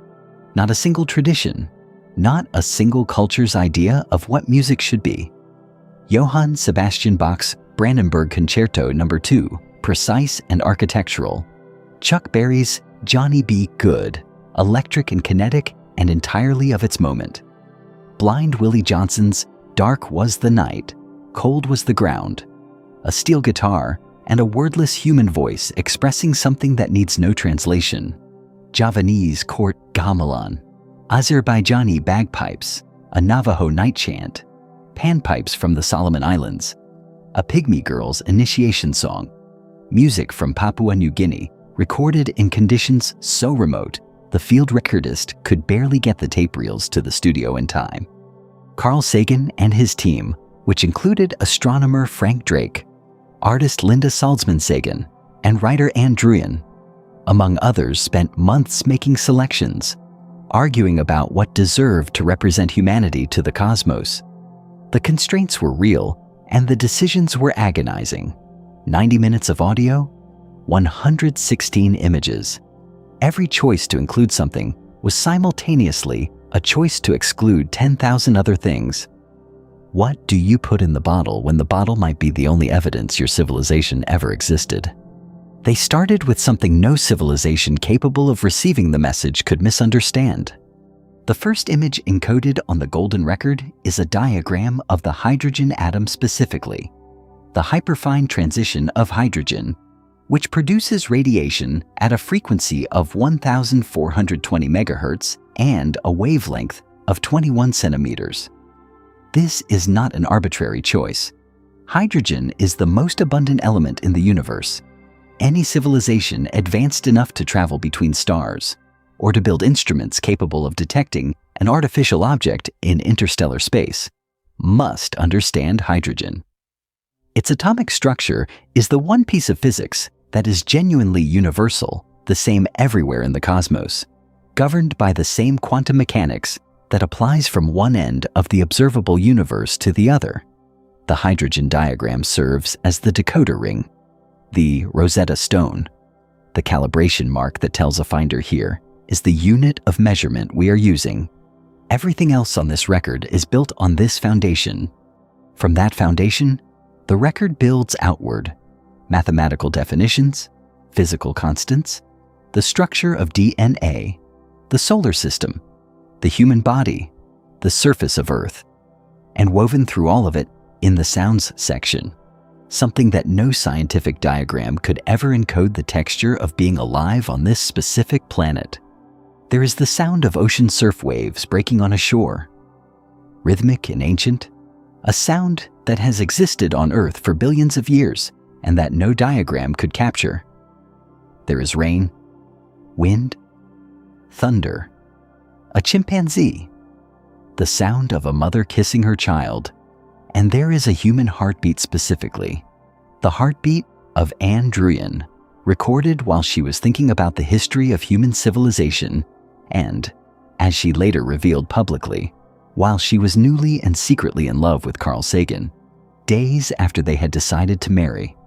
That heartbeat, intimate, involuntary, entirely private in its original context, is now traveling through interstellar space at 55,000 kilometers per hour, encoded in the grooves of a gold-plated disk, moving away from the planet where it was recorded at a speed no human will ever match. The most private thing about a person, the sound their heart makes when they are in love, is currently the farthest human artifact from Earth. Carl Sagan described the golden record as a message in a bottle cast into the cosmic ocean. The image is right in its essential character, the smallness of the gesture, the uncertainty of reception, the hope embedded in an act that reason suggests is probably futile. But the ocean Sagan was describing dwarfs any ocean that metaphor has ever been applied to before. The Pacific Ocean is 16,000 kilometers across. The cosmic ocean Voyager 2 is drifting through is 100,000 light-years in diameter, filled with 300 billion stars, and the bottle has been traveling for nearly half a century and covered less than 1,000th of 1 light-year. There is no shore on the other side. The bottle does not wash up. It just keeps moving. But the message in that bottle contains a secret that almost no one talks about. It does not only tell the universe who we are, it tells the universe exactly where we are. On the cover of the Golden Record's protective aluminum sleeve, etched into the metal itself, is a diagram. Not a greeting, not an image of a human face or a diagram of DNA. A map. Specifically, a map showing the precise location of our sun relative to 14 known pulsars distributed across the Milky Way, along with a line diagram indicating the relative distances and directions to each one, and a separate schematic showing the sun's position relative to the center of the galaxy. This is the pulsar map, and it is, depending on how you think about it, either the most generous thing humanity has ever done or the most reckless. Pulsars are neutron stars, the collapsed remnants of massive stars that ended their lives in supernova explosions, compressed by gravity into objects typically around 20 kilometers in diameter, but containing more mass than our entire sun. They rotate, and as they rotate, they emit beams of electromagnetic radiation, radio waves, X-rays that sweep through space like lighthouse beams. When those beams sweep across Earth, we detect a pulse, regular, rhythmic, extraordinarily precise. Some pulsars maintain rotational periods stable to within 1 part in 10 to the 13th, more accurate than the best atomic clocks humans have ever built. Each pulsar has its own rotational frequency, its own precise period, its own electromagnetic fingerprint. No two are identical, and the specific combination of frequency, period, and positional relationship to other pulsars is unique. A sufficiently advanced civilization with comprehensive astronomical knowledge could look at the 14 pulsars on the Golden Record's cover map, identify each one from its encoded frequency, cross-reference their known positions in the galaxy, and triangulate the location of the Sun with considerable precision. The map also encodes the relative distances to each pulsar using binary notation, providing not just direction, but scale. Frank Drake, who designed the pulsar map, understood what he was creating. The map uses the 21-centimeter hydrogen wavelength, the same hydrogen transition encoded as the record's first image, as its unit of length. A civilization that decoded the hydrogen diagram at the start of the record would have the ruler needed to read the pulsar map on the cover. Every element connects to every other element. The whole thing is engineered to be self-decoding by any sufficiently advanced intelligence, regardless of what language they speak or what biology they evolved from. The result is an artifact that, if found and decoded, would tell its finder not just that intelligent life once existed somewhere in this galaxy, but where exactly within a margin of error, small enough to point a telescope at the right region of sky and begin searching for a specific yellow dwarf star, third planet out, roughly 4.5 billion years old.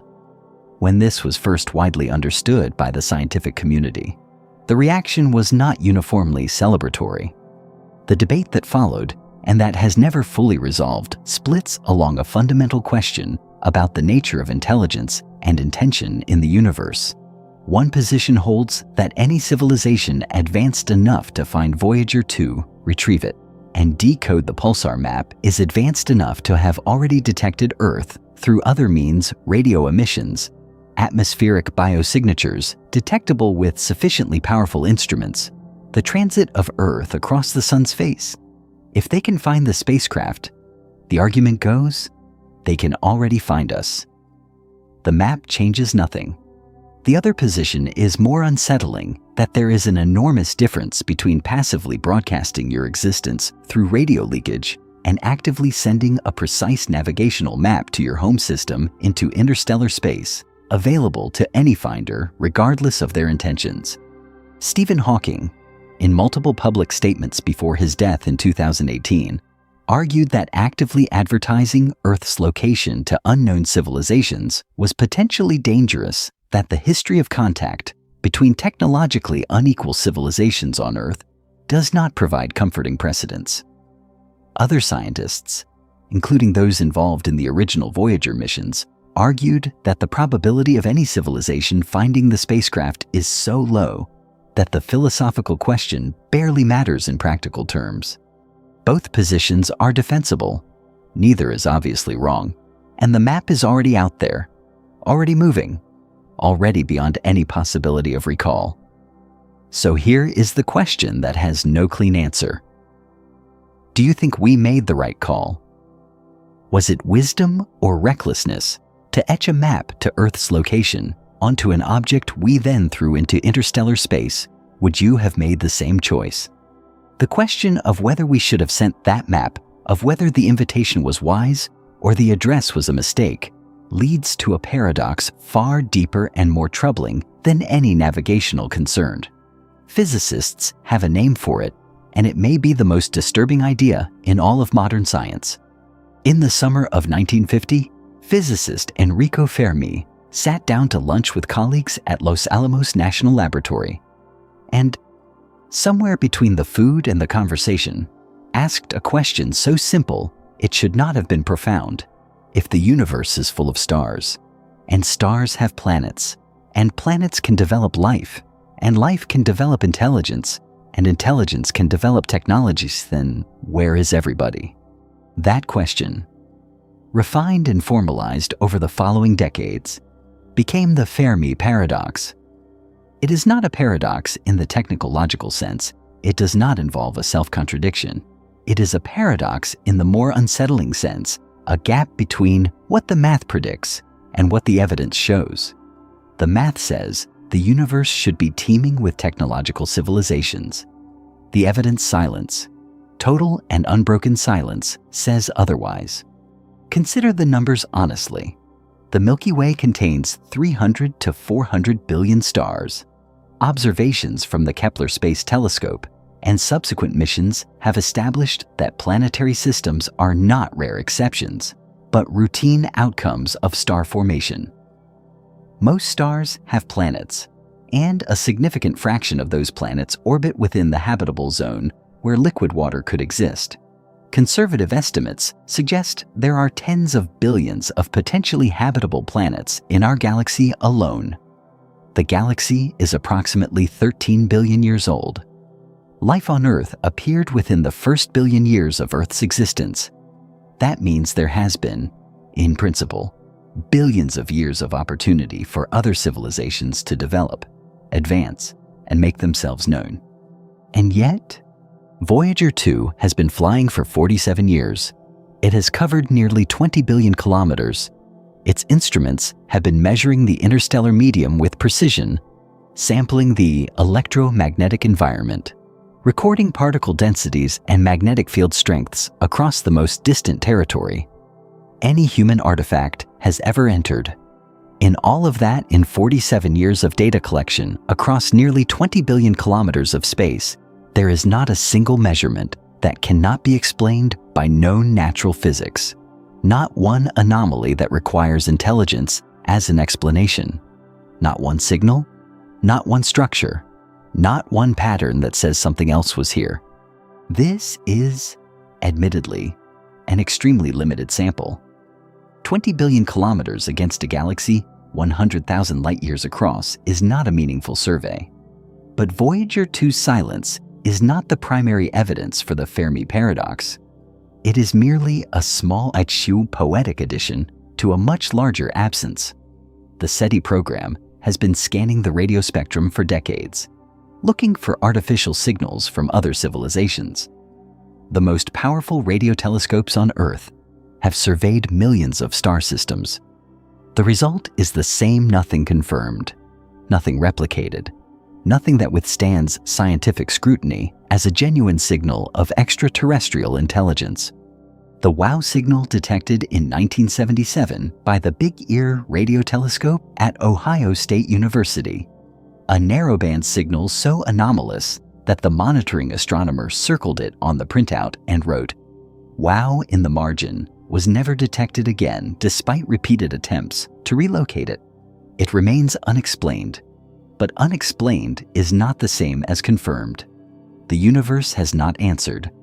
Scientists have proposed dozens of explanations for the silence, and the serious ones fall into several broad categories. One is the Great Filter.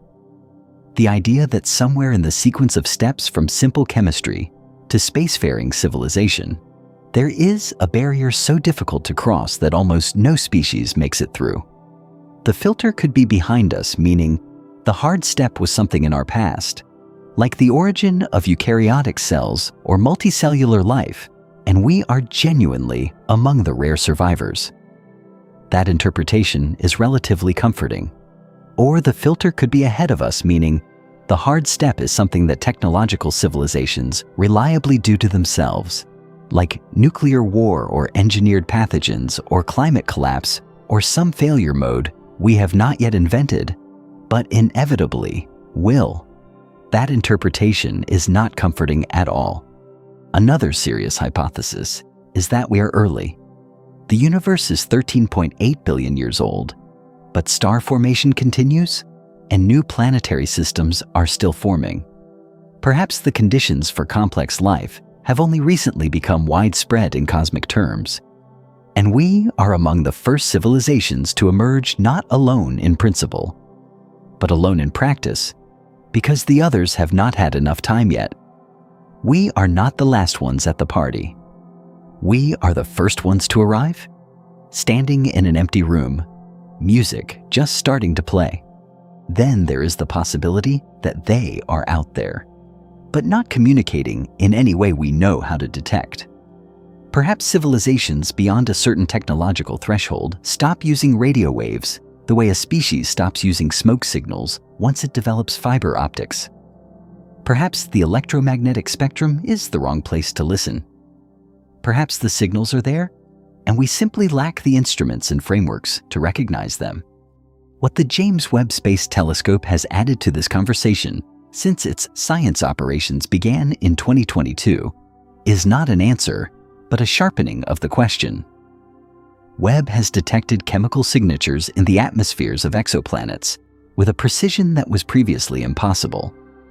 In 2023 observations of the exoplanet K2-18b, a sub-Neptune world approximately 120 light-years from Earth, identified the possible presence of dimethyl sulfide in its atmosphere, a molecule that on Earth is produced exclusively by biological processes, primarily marine phytoplankton. The detection was preliminary, the signal statistically ambiguous, and the scientific community was careful to emphasize that alternative, non-biological explanations could not be ruled out.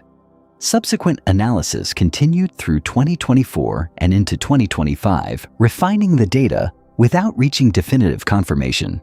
As of now, it remains a candidate, a chemical hint, not a confirmed biosignature, not evidence of life, but the kind of data point that did not exist 5 years ago. Webb has also identified carbon dioxide, methane, and water vapor in the atmospheres of other exoplanets, not signs of life in themselves, but the building blocks of the chemical environment where life as we know it operates.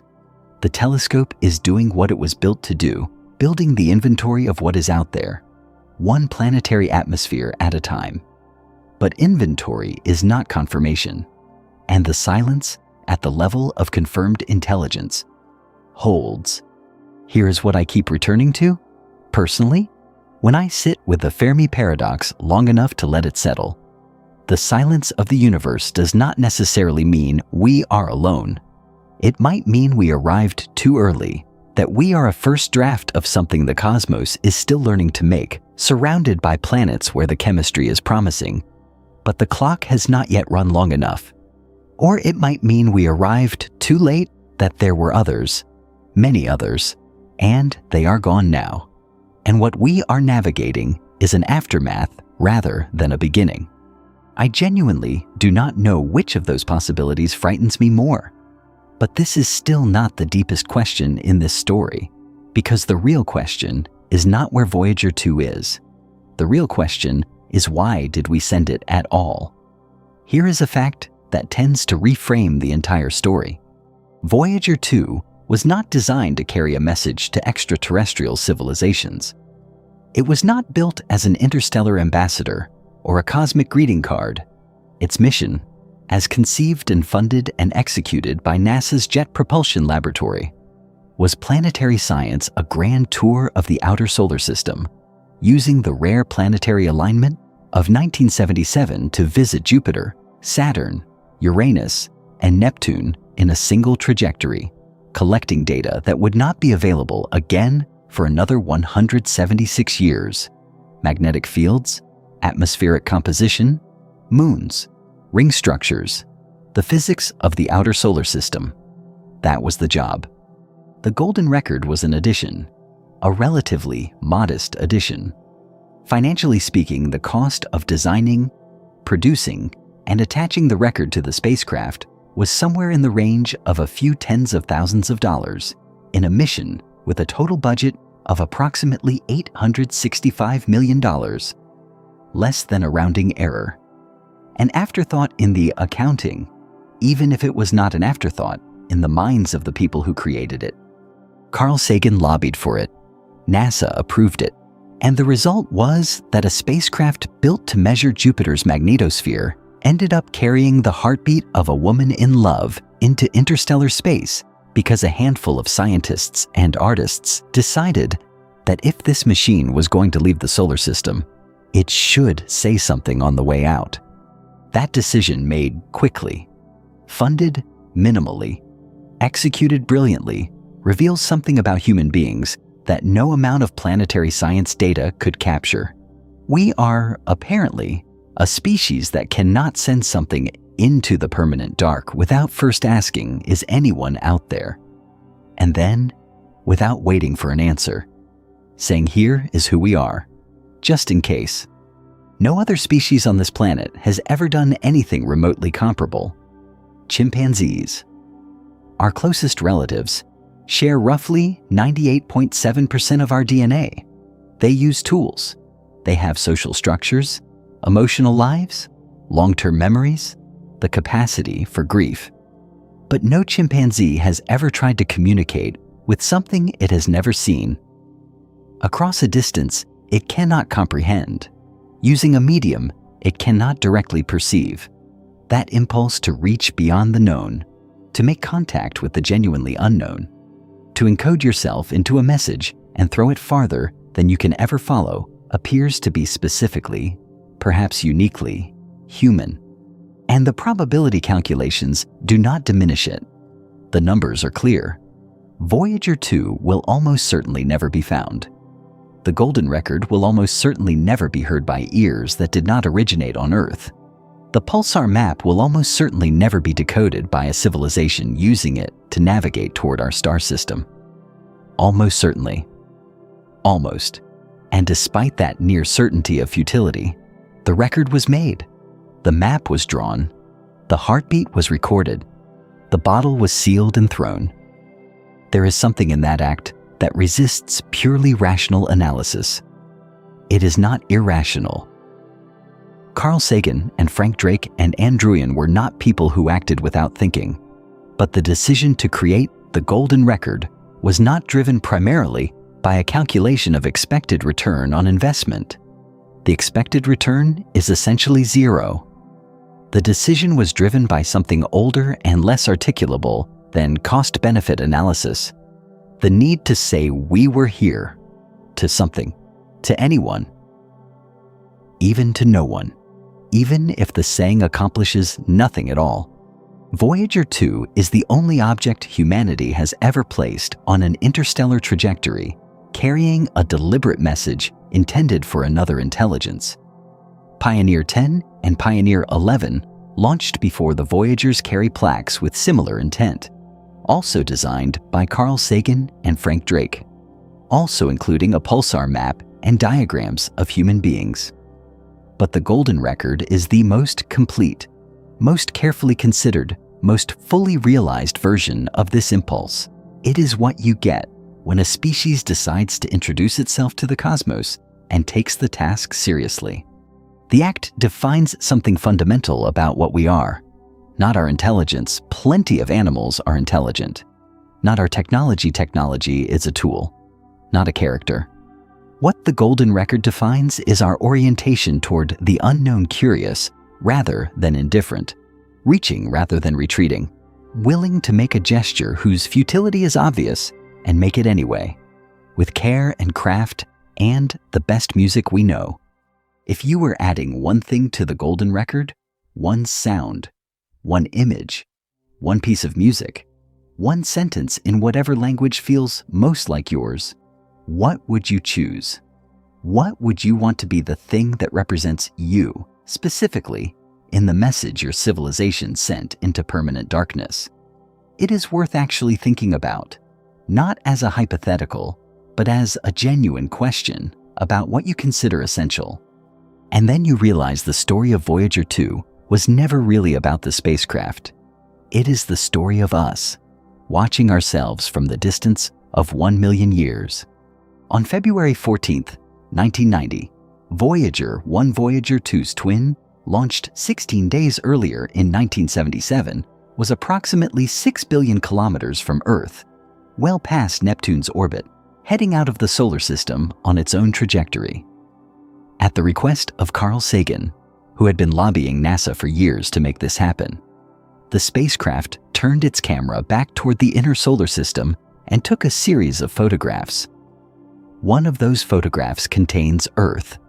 Not a dramatic Earth. Not the famous blue marble image taken by Apollo 17 astronauts in 1972, where Earth fills the frame in full color, a whole, vibrant, cloud-swirled sphere hanging against the black.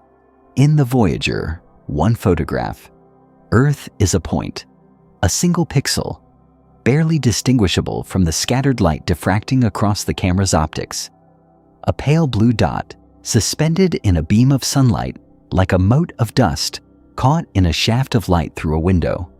That image, the pale blue dot, is not physically carried aboard Voyager 2. It was taken by Voyager 1, but it belongs to the Voyager program in its entirety, to the mission and the moment and the decision to turn the cameras around before the power ran too low and the opportunity closed forever. And what it produced is not merely a photograph. It is the first time in the history of our species that we looked at ourselves from the outside, not from a mountaintop, not from an airplane, not even from the moon where the Apollo astronauts saw Earth as a whole sphere, but from deep space, from a distance that rendered our entire planet into a fraction of a single pixel. Carl Sagan wrote about that image in his 1994 book, and the words have traveled further in human culture than almost anything else spoken in the name of science. Look again at that dot. He wrote, "That's here. That's home. That's us. On it, everyone you love, everyone you know, everyone you ever heard of, every human being who ever was, lived out their lives on a mote of dust suspended in a sunbeam." That passage became one of the most quoted pieces of writing in the history of popular science. Not because it contains a new discovery, not because it corrects a previous error or overturns a theory, because it says, with complete honesty and no consolation, exactly what the photograph shows and refuses to look away from what that means. Voyager 2 did not take the pale blue dot photograph, but Voyager 2 is part of the same act of looking, the same decision to send instruments into deep space and then use them not just to measure the outer planets, but to turn around, occasionally, and see where we came from. The mission that gave us Jupiter's volcanic moon, Io, Saturn's intricate ring structures, the tilted magnetic field of Uranus, the great dark spot of Neptune. That same mission is also the mission that gave us the experience of seeing Earth as a mote of dust. The science and the self-reflection are inseparable. You cannot send something that far without eventually having to confront what the distance reveals about where you started.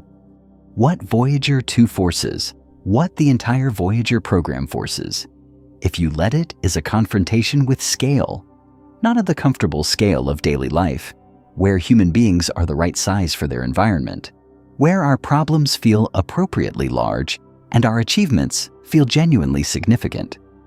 The scale of Voyager 2's journey is the scale that dissolves those comfortable proportions entirely. At 500 light-years from the Sun, after 1 million years of flight, the spacecraft is so far from everything we have ever known that the entire recorded history of human civilization, every war, every empire, every work of art, every scientific revolution becomes a footnote in the opening paragraph of a journey that has barely started. This could be crushing. It is sometimes presented as crushing the rhetoric of cosmic insignificance, the argument that because we are small, we do not matter. That reading is available, but it is not, I think, the right one. Sagan himself pushed back against it explicitly and repeatedly. The point of understanding our smallness is not to conclude that we are unimportant. The point is to understand something true about the nature of our existence.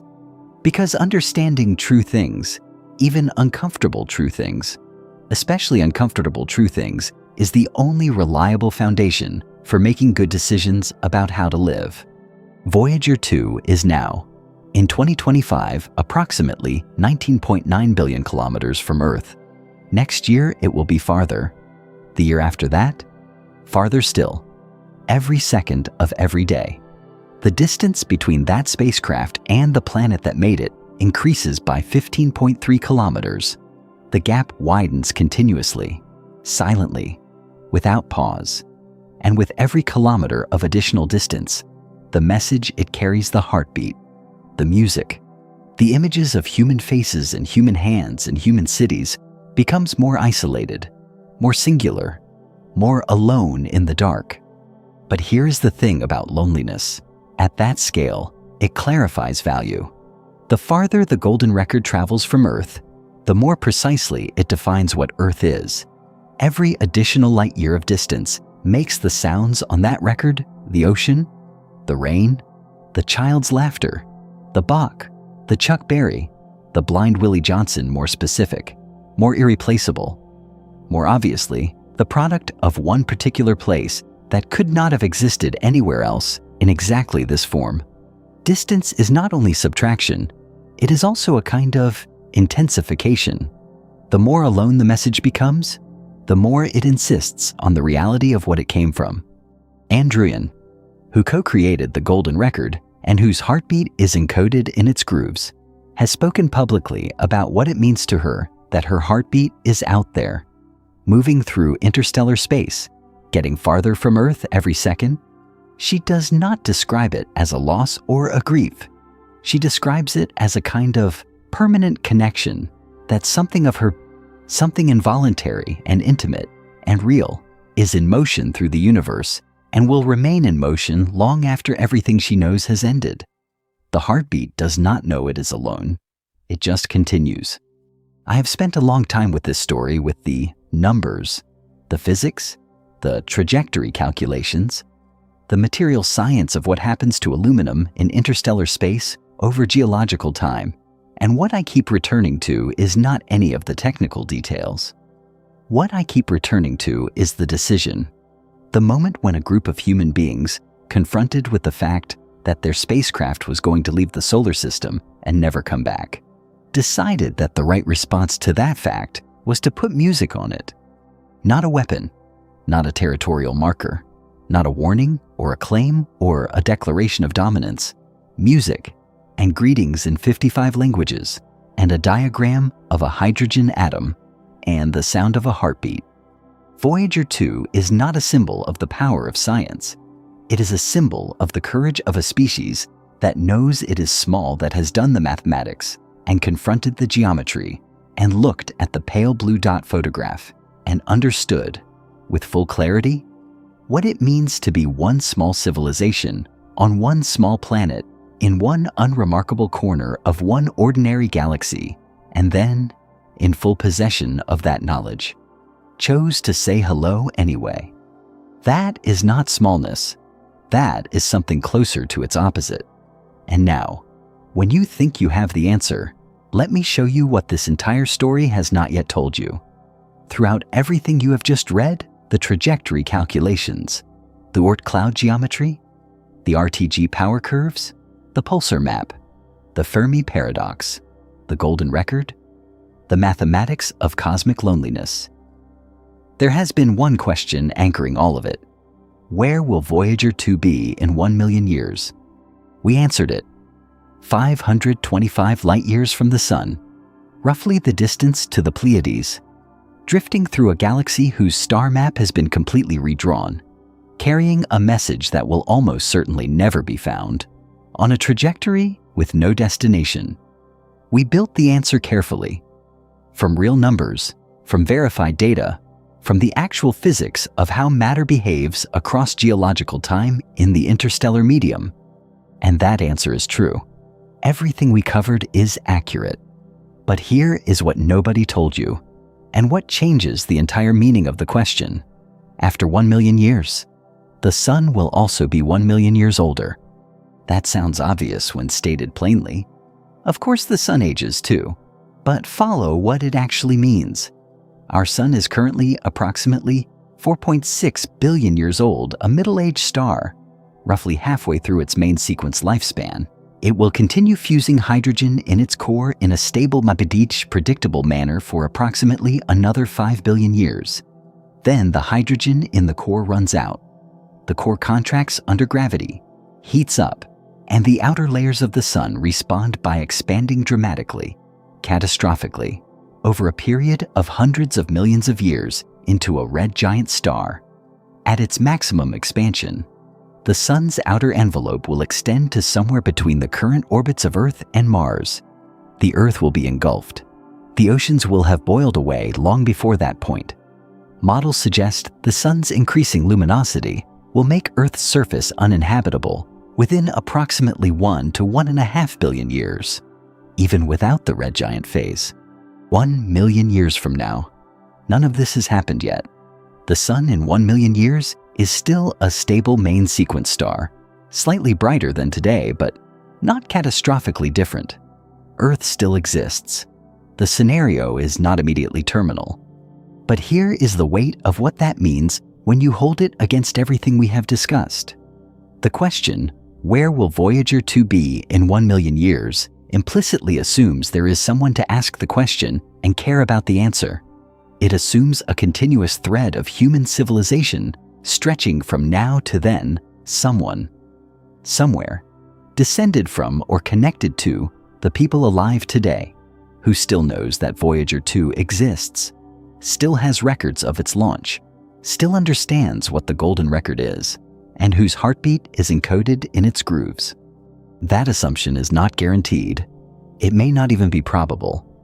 We established earlier that the average lifespan of a mammalian species in the fossil record is roughly 1 to 2 million years. We have been Homo sapiens for approximately 300,000 years. In 1 million years, if biological and evolutionary history serves as any guide at all, the species that calls itself human today will either be extinct or so transformed by evolution, technology, or whatever pressures 1 million years of change produces. That continuity of identity becomes a philosophical question rather than a factual one. The civilization that remembers launching Voyager 2 on August 20th, 1977 from Cape Canaveral, that specific chain of institutional memory, of recorded history, of cultural inheritance has no guarantee of surviving 1 million years.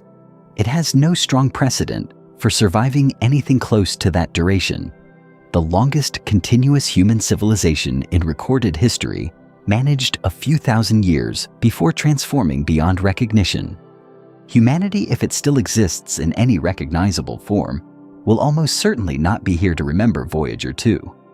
And in 5 billion years, the sun will see to the rest. Now open the second layer of this, because it goes deeper than the death of Earth. Voyager 2 will outlive it. All of it. The sun's expansion into a red giant will not reach Voyager 2 by the time that event occurs. 5 billion years from now, Voyager 2 will be so far from the sun that the event is cosmologically irrelevant to its trajectory. The spacecraft will continue moving long after the star that launched it has exhausted its fuel, shed its outer layers as a planetary nebula, and collapsed into a white dwarf, a cooling ember the size of Earth, sitting where the sun used to be, slowly radiating the last of its thermal energy into space over hundreds of billions of years. The golden record will still be out there, still moving, still sealed in its electroplated aluminum case, still carrying, encoded in its analog grooves, the heartbeat of Anne Druyan, a woman who lived on Earth in the 20th century, who fell in love with Carl Sagan, whose pulse was recorded on a Tuesday and pressed into gold-plated copper and sent into the permanent dark. That heartbeat will still be traveling, in readable form, billions of years after the ocean, whose waves are also encoded on that record, has boiled away, after the planet that produced both the woman and the ocean has been consumed by the expanding star it orbited, after every city, every book, every memory, every grave, every monument humanity ever made has been vaporized without a trace. The vessel, the spacecraft itself, will be degraded by then. 1 billion years of cosmic ray bombardment and interstellar dust impacts will have pitted and altered its structure beyond anything recognizable as manufactured. The aluminum framework will have been transformed at the atomic level by radiation damage accumulated across geological time. The instruments will be long gone. The booms, the antenna dish, the RTG casings, all slowly, invisibly marked by time in ways that make 1 million years of wear look negligible. But the record, protected inside its case, may still hold. That is the thing that sits at the center of this and refuses to resolve into something comfortable. The message outlasts the messenger. The voice outlasts the civilization that produced it. The heartbeat continues after the heart, and the planet and the star are all gone. Somewhere in the galaxy, billions of years from now, in a region of space that has no name because there is no one left to name it, a small, damaged, unrecognizable object tumbles through the interstellar medium. It carries a disk. The disk carries music and images and the sound of rain on a world that no longer exists, and a mathematical diagram of a hydrogen atom, and the recorded heartbeat of a creature whose species has been gone for so long that no record of it survives anywhere in the universe except on this disk, on this object, in this exact location in space. If a civilization finds it, if some intelligence, billions of years hence, happens to be in the right place with the right instruments and the improbable good fortune to intercept this particular tumbling artifact, what they will learn is this: there was once a species, small, short-lived, confined to a single planet, orbiting an unremarkable star in an outer spiral arm of a mid-sized galaxy. They existed for an eye blink of cosmic time. They fought wars and built cities and made music and fell in love and looked up at the night sky and wondered, with genuine hunger, whether anyone else was out there looking back. They never found out. They did not live long enough or travel far enough or listen carefully enough to receive an answer. But before they were gone, they did one thing that requires no translation across any barrier of biology or language or time. They said hello. They said it into the dark, knowing the dark might never answer. They said it anyway with Bach and Chuck Berry and a Navajo night chant, and the sound of the sea and the involuntary rhythm of a human heart in love, because saying it was the truest expression of what they were. Curious, hopeful, unwilling to accept that the silence meant no one was listening. That is what Voyager 2 carries. Not data, not science, not a navigational tool or a territorial marker. A hello from a species that no longer exists to whoever comes after. The question was never where Voyager 2 will be in 1 million years. The question is, after 1 million years, when no one remembers us, is the hello enough?